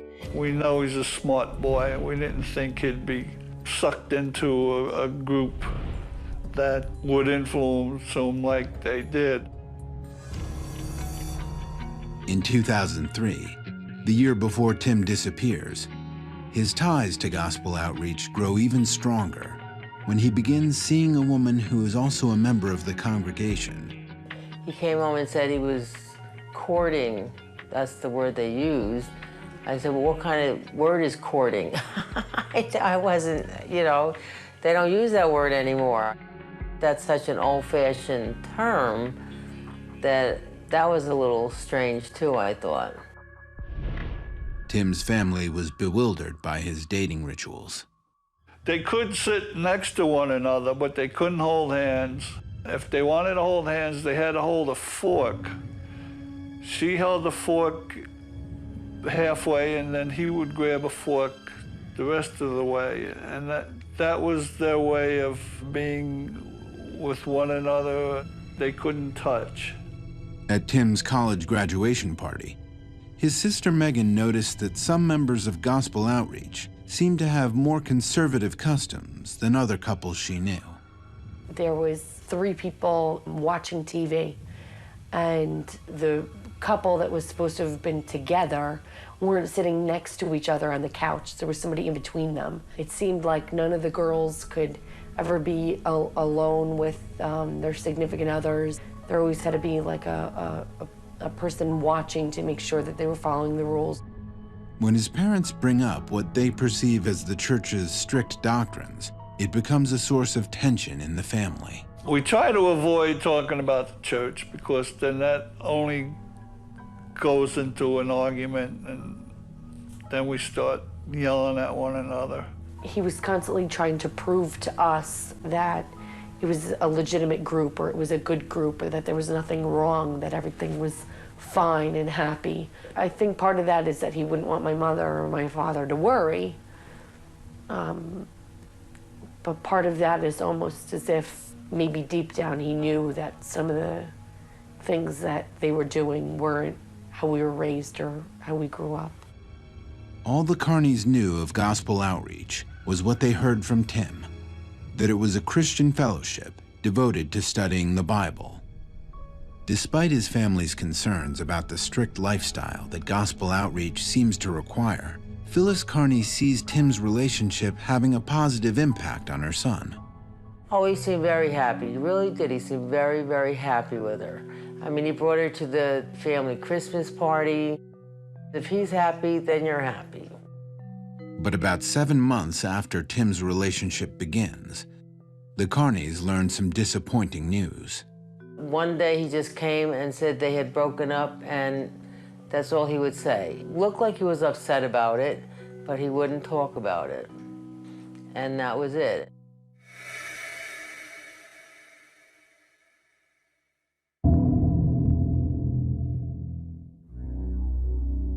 On Saturday, September 25th, 2004, 5 months after Tim's breakup, he and his sisters Erin and Megan have dinner at their childhood home to celebrate their parents' anniversary. We just had a nice night, family-wise. We didn't talk about the church at all. He didn't leave early. He stayed, and he had dinner with us, and we watched a movie after, and it was like the old Tim. Being in the moment, just being with the family, just having a good time. The last thing he did was hug me and say, "Mom, I love you." And then he left and went home. The next day, Sunday, Megan gets together with Tim, but their time is cut short. We were supposed to go to lunch, but I canceled because I wasn't in a good mood. Megan sees a potential clue she may have missed, looking back on that day. He was trying hard to convince me to go out to eat, try to, get together, and I didn't. I didn't go. And it feels awful. I hate so much that I wasn't in a good mood. He wasn't always so insistent to meet for lunch. Like, if we get together, we get together. If we don't, we'll just reschedule, no big deal. But I always wonder if he was trying to tell me something, or maybe warn us about something that was happening that we didn't know about. I always wonder about that. Tim's request to meet for lunch would echo in Megan's mind.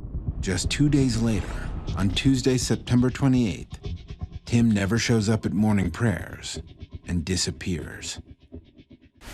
Coming up, when police find a clue, Tim's family fears the worst. We thought foul play.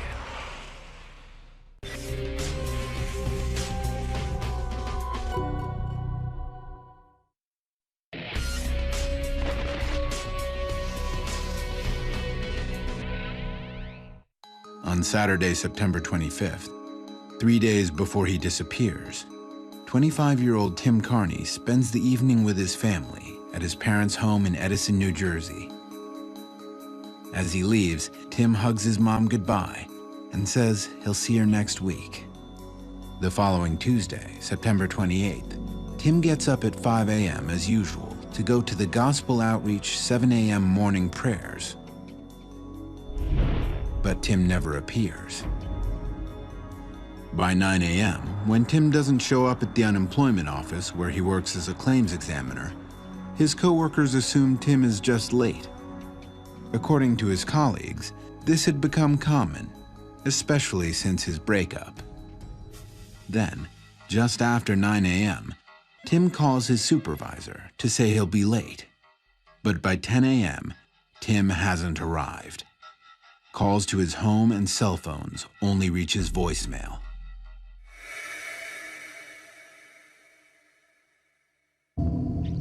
The next day, the Carneys get a call every parent dreads. His roommate Roy called and wanted to know if Tim was at our house because he didn't come home that night. Well, no, he's not here. We called his cell phone and it just rang. No one picked up. Alarmed, Phyllis and Ed Carney file a missing persons report with the police in Butler, New Jersey, where Tim lives. When detectives search his home, they find no indication that Tim was leaving for longer than just a normal workday. Detective Colleen Pascal is on the team investigating Tim's case. Nothing was taken out of his home. of importance. If he again intended to go away for long, he did not take any of his belongings. His room was intact, his clothes were still there. Police discover Tim took something with him that at the time seemed normal for him to bring to work, along with his wallet, keys, and cell phone. We understand that he took the silver briefcase. It's believed that there were writings in that briefcase, which is something that he always carries. According to investigators, after Tim calls his supervisor around 9 that morning, all outbound activity from his cell phone stops.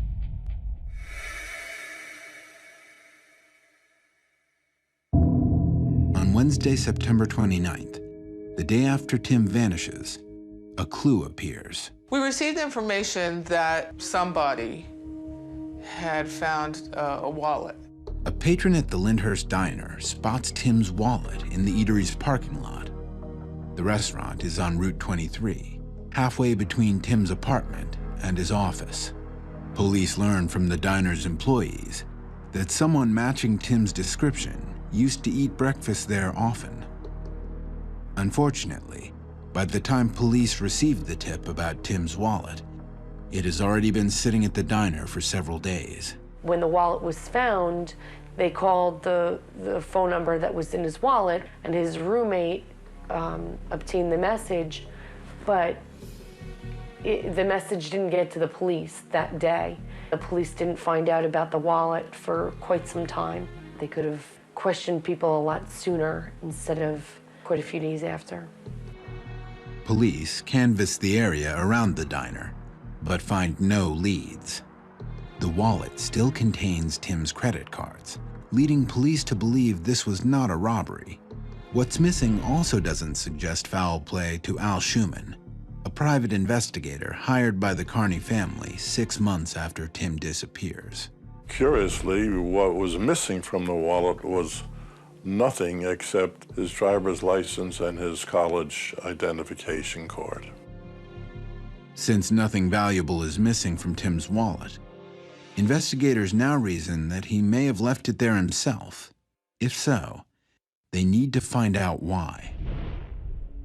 Because Tim is an adult, his case centers on one concern. Did he vanish of his own free will, or has he been abducted? If he chose to be missing on his own, if he just left and did not want to be found, then that in itself is not a crime. He's not a child. He doesn't have to report to his parents where he is.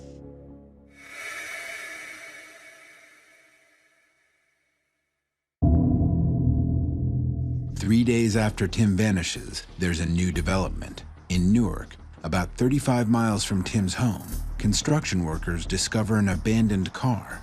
When police respond to the scene, they determine that the car belongs to Tim Carney. When they found this car, we thought foul play. So we were very worried at this point that something terrible had happened to Tim, because they thought, well, maybe they found his body there also. And they said, no, it's just a car. There's no sign of Tim. Once again, the investigation takes an unfortunate turn. By the time police get the call, it has been almost a week that Tim's car has been at the construction site. That's where the city of Newark and the city of Elizabeth meet. No one was notified right away about the car because each township felt it was the other township's issue. So it had gone quite a few days without anybody contacting the police regarding it to even notice that, wow, that car belonged to somebody who was declared missing. The construction site sits on a dirt road off the main highway. It's virtually unreachable by foot. We didn't know what to think because, like, well, if his car's there, then how did he get out of the spot? It's in a remote spot. It was very far to walk to anywhere. Investigators find little that indicates what may have happened to him. It had been raining, and so any clues that there were there, whether it's footprints or whatever, were washed away. No forensics other than his was retained from the vehicle. There was no sign of struggle. No evidence led any of the investigator officers to believe that there was foul play. It appears that the vehicle was just abandoned. But detectives do notice one thing notably missing from Tim's car. He always had this briefcase with him, and they didn't find it. Since police find no sign of foul play from Tim's wallet or car, and the briefcase that had always been by his side is now missing, detectives believe that Tim may have disappeared intentionally. The discovery of Tim's car gives Tim's loved ones some hope, while also raising some unsettling questions. Why would he ditch the car? I mean, all kinds of thoughts go through your head. It's like, did he get hurt? Did he walk somewhere? What's the next step? Where do you go? Where should we go look? Any bit of hope, you go running to it. You have hope that you'll find him. Even though the car itself doesn't provide any leads, investigators do find one important clue. The construction site is right by Newark International Airport. Coming up, Tim's family suspects he may be in trouble. He would never go this long without calling somebody and saying, I'm okay.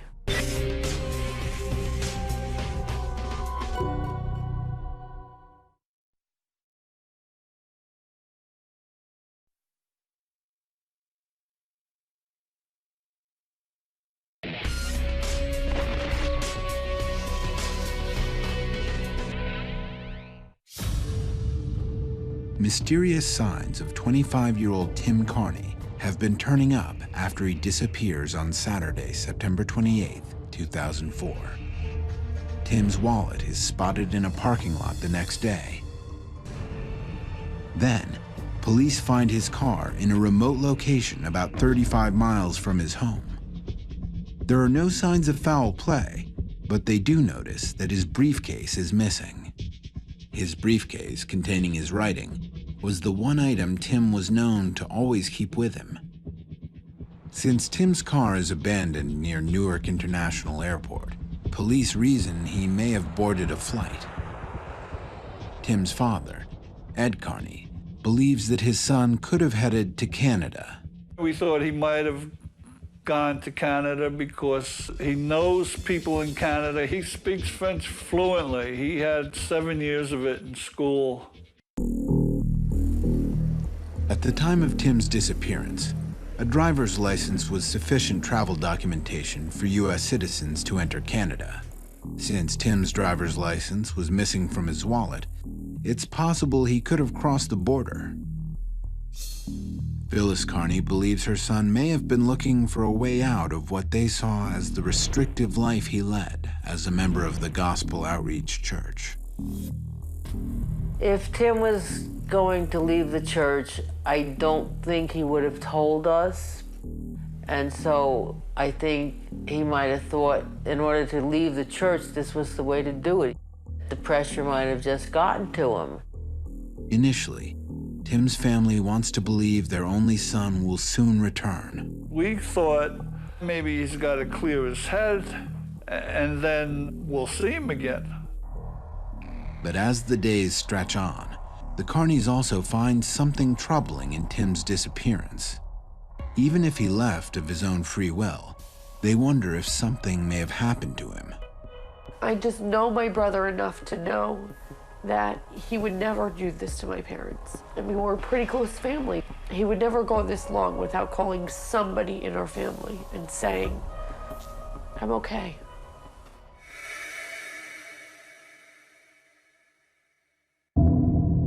Ed Carney speaks to Pastor Jim Lethbridge soon after Tim goes missing.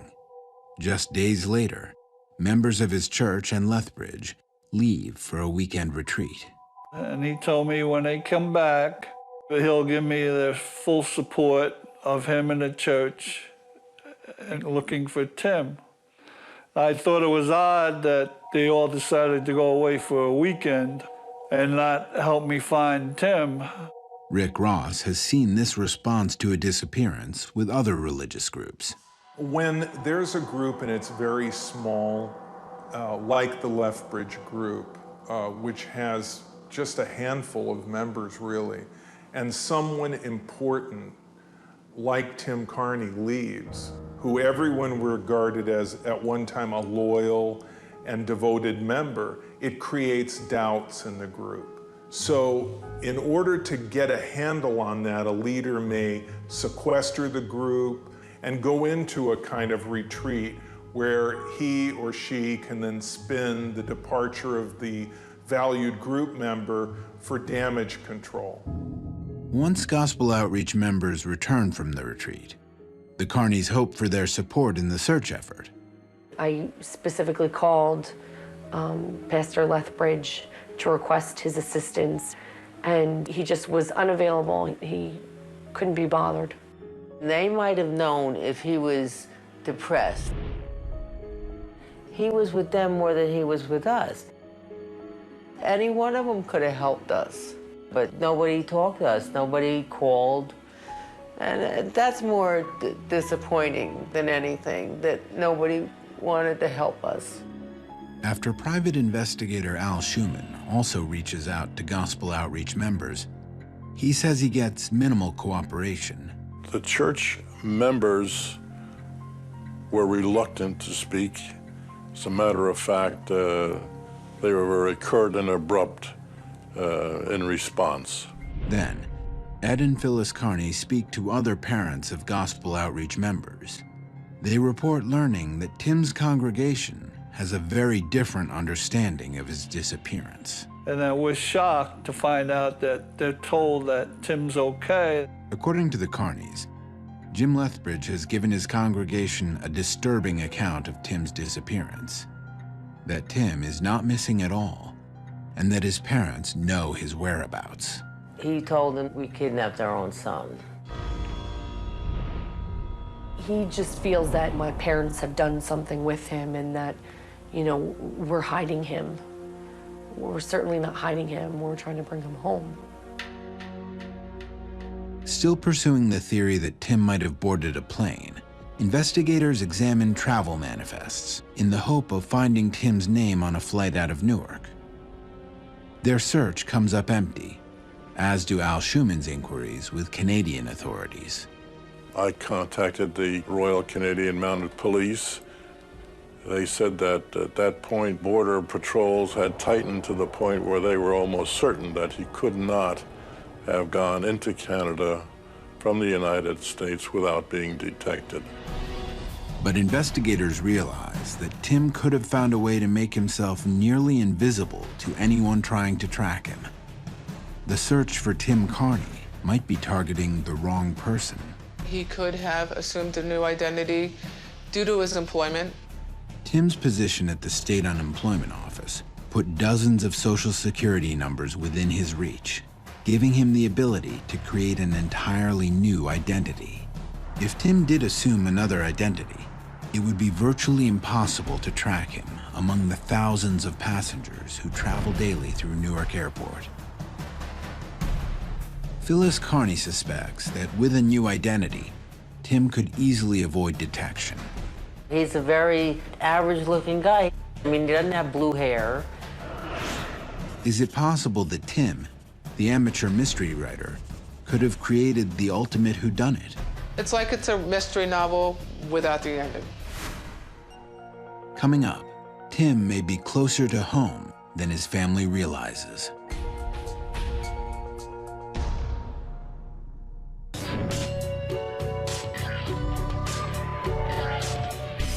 Get more Disappeared online at investigation.discovery.com.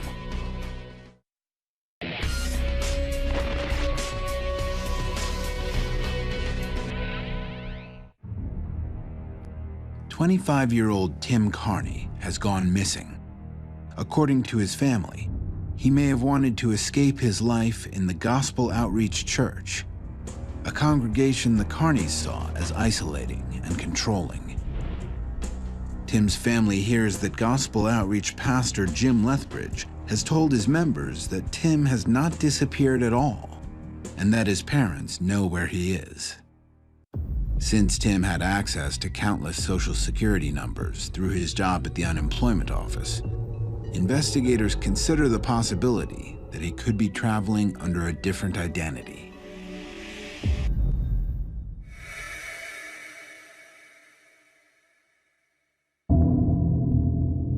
police get a lead that heats up the local search again. Since his disappearance, investigators have been monitoring Tim's bank account and credit cards.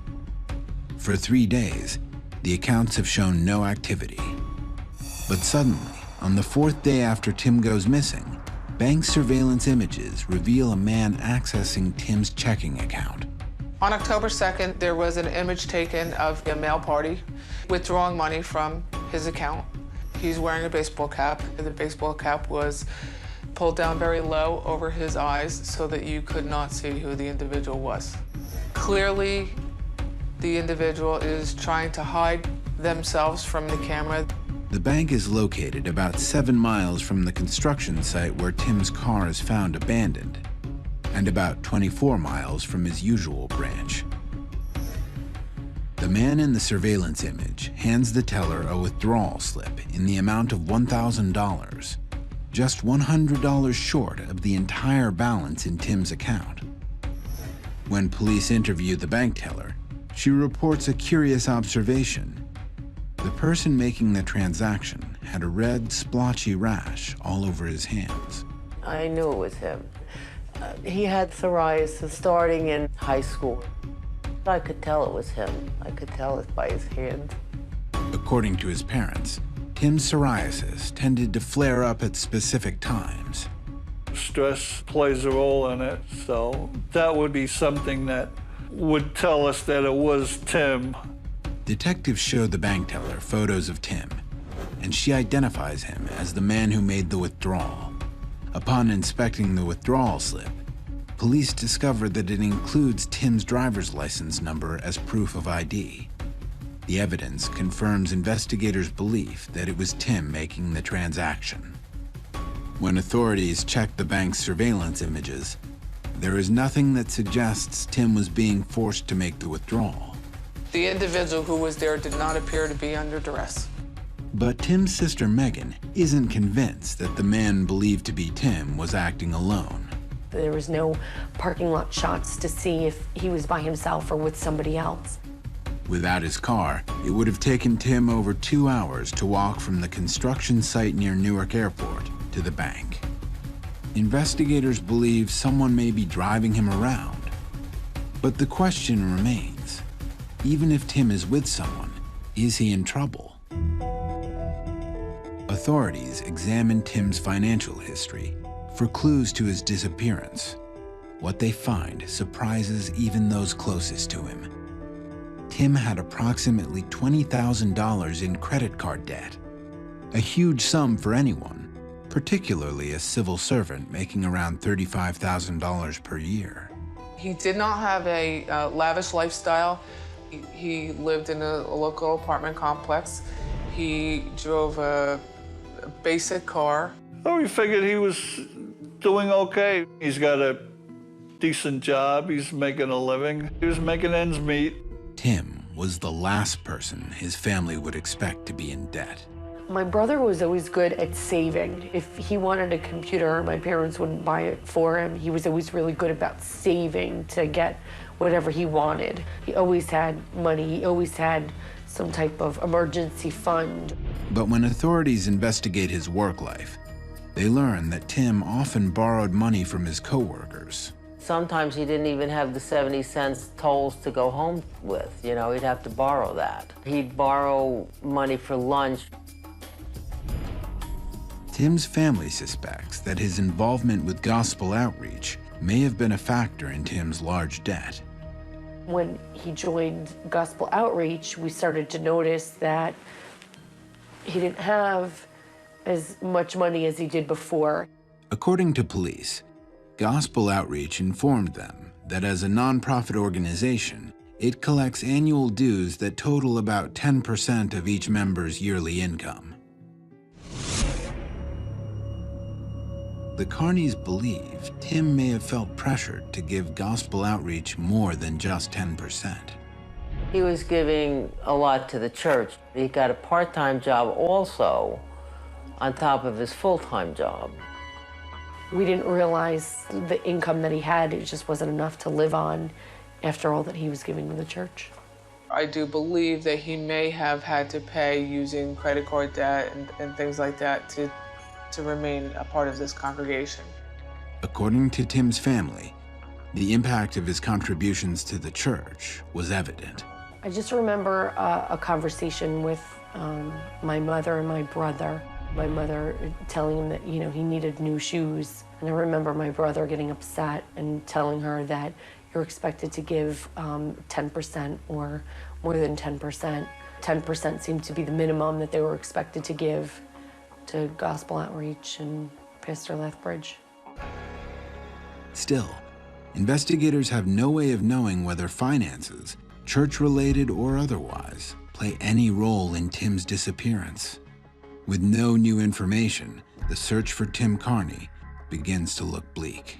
What makes it disturbing is you have a whole lot of questions, but we don't really have any answers, nor do we have a way to find those answers because there are no leads.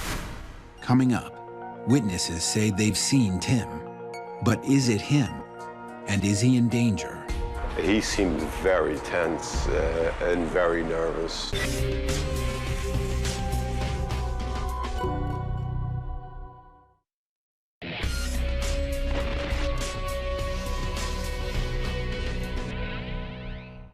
"25-year-old Tim Carney has always loved mystery novels. And after vanishing on September 28, 2004, some evidence suggests that Tim may have written himself into a mystery of his own creation. Police find Tim's wallet and car within 1 week of his disappearance. They establish that neither the wallet nor his car show signs of foul play.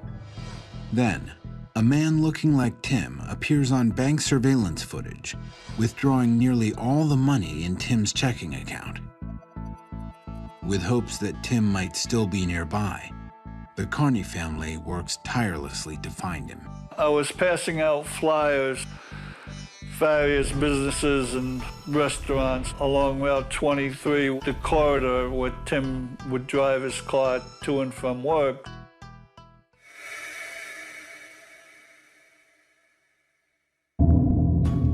About 3 weeks after Tim disappears, the flyers pay off. On October 21st, police receive a call from employees at the Terminal 1 bar. It's about a 10-minute drive from Newark Airport and the construction site where Tim's car was abandoned. They report that somebody matching Tim's description has been seen at the bar in recent weeks. Ignacio Pinto, the owner of Terminal 1 bar, remembers the man on the flyer specifically for what he didn't do. He never consumed any alcohol, which is one of the reasons that it stood out to me. I mean, being the owner, I'm looking for people to always be drinking. He drank water every time. Apparently, he also drew attention for being an unusually reserved bar patron. What I remember about him the most is really the look in his eyes. Like he had a lot of inner turmoil and he had a lot of stuff that he was just, in his mind that he was thinking about. I mean, most people come to a bar, they come to sort of, let loose, and he was anything but that. His look, his energy was saying, leave me alone. He seemed very tense and very nervous. If this was Tim, he didn't seem to be a man on the run. He didn't look like somebody that was homeless.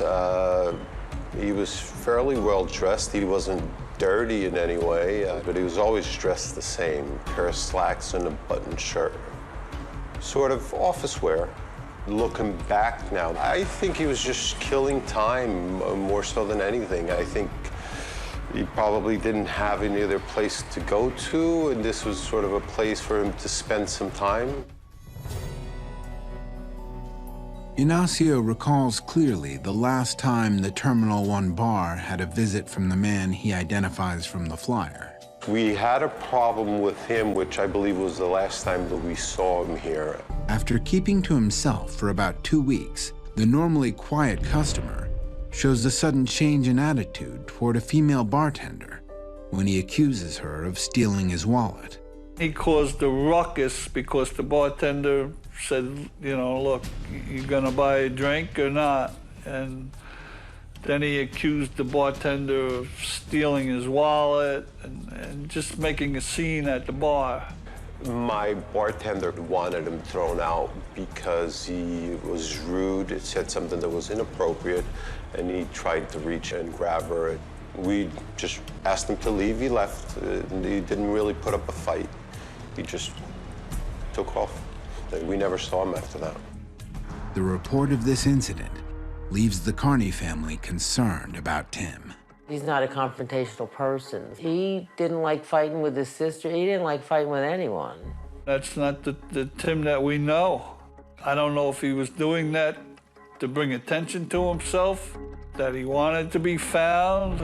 With the unusual sightings of Tim, the Carneys considered the frightening thought that perhaps he might not be able to find his way home.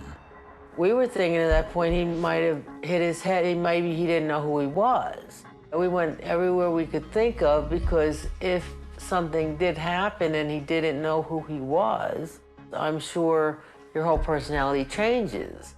The Carneys continue their search, hoping Tim might still be within reach. We gathered a team, and every day, every night, there were teams working on different things. One team would go out to homeless shelters or hospitals or supermarkets to put up flyers, and others would go to just local businesses and just people on the street. Ed Carney believes that despite Tim's education and intellectual strengths, he would be no match for a life on the streets. He's not streetwise. He would be taken advantage of so easily. If he had to live on the streets, I just don't see him surviving. 2 weeks after Tim Carney vanishes, his family must face a sad reality. Tim is really gone. We went to go clean out his apartment because his lease was up. I think it was particularly difficult for my parents. My sister and I kept having to reassure them that everything would be okay. It was just stuff. It really didn't matter.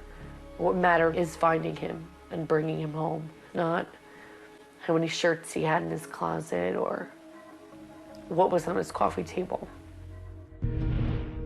10 months pass before a new development emerges in Tim's case.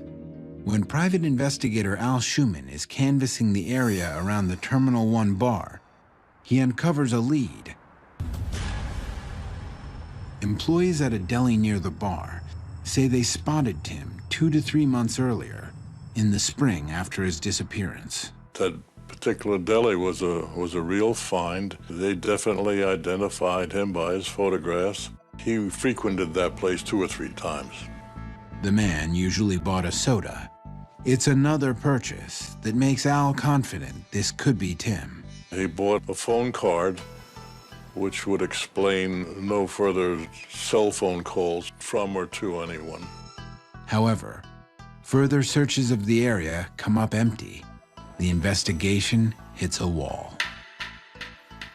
Unfortunately, there are so many variables of what could have happened to him, although I think that he has chosen his own destiny. And that is why we do not have any lead information to find him. Being a mother, I imagine it is probably one of the most difficult things that this family has had to deal with.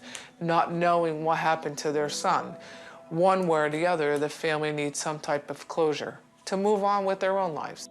Since the week of Tim's disappearance that autumn in 2004, the Carneys never hear from Pastor Lethbridge or any other members of Gospel Outreach. Still, upon investigation, detectives find no connection between Gospel Outreach and Tim's disappearance. Both Pastor Lethbridge and Gospel Outreach have denied that their congregation practices excessive control or financial impropriety. None of their actions are a crime. Our investigation never led us to believe that any part of the congregation was party to Mr. Carney being missing. In itself, being part of a religious group is not a crime. What they teach is not a crime, and people have a right to choose what they want to believe in. as the weeks turn into months and then years. Tim's family hopes he is still safe somewhere, but wrestle with the possibility that they may never see their would-be writer son again. Never did we dream that it would be going on 6 years. It's the little things you really miss the most. It's waking up on Christmas and not being together as a family. Seeing all of our stockings come off the fireplace and his just there. Every single day is hard, but you know, you just have to get up. You have to go to work. There's just stuff that you have to do.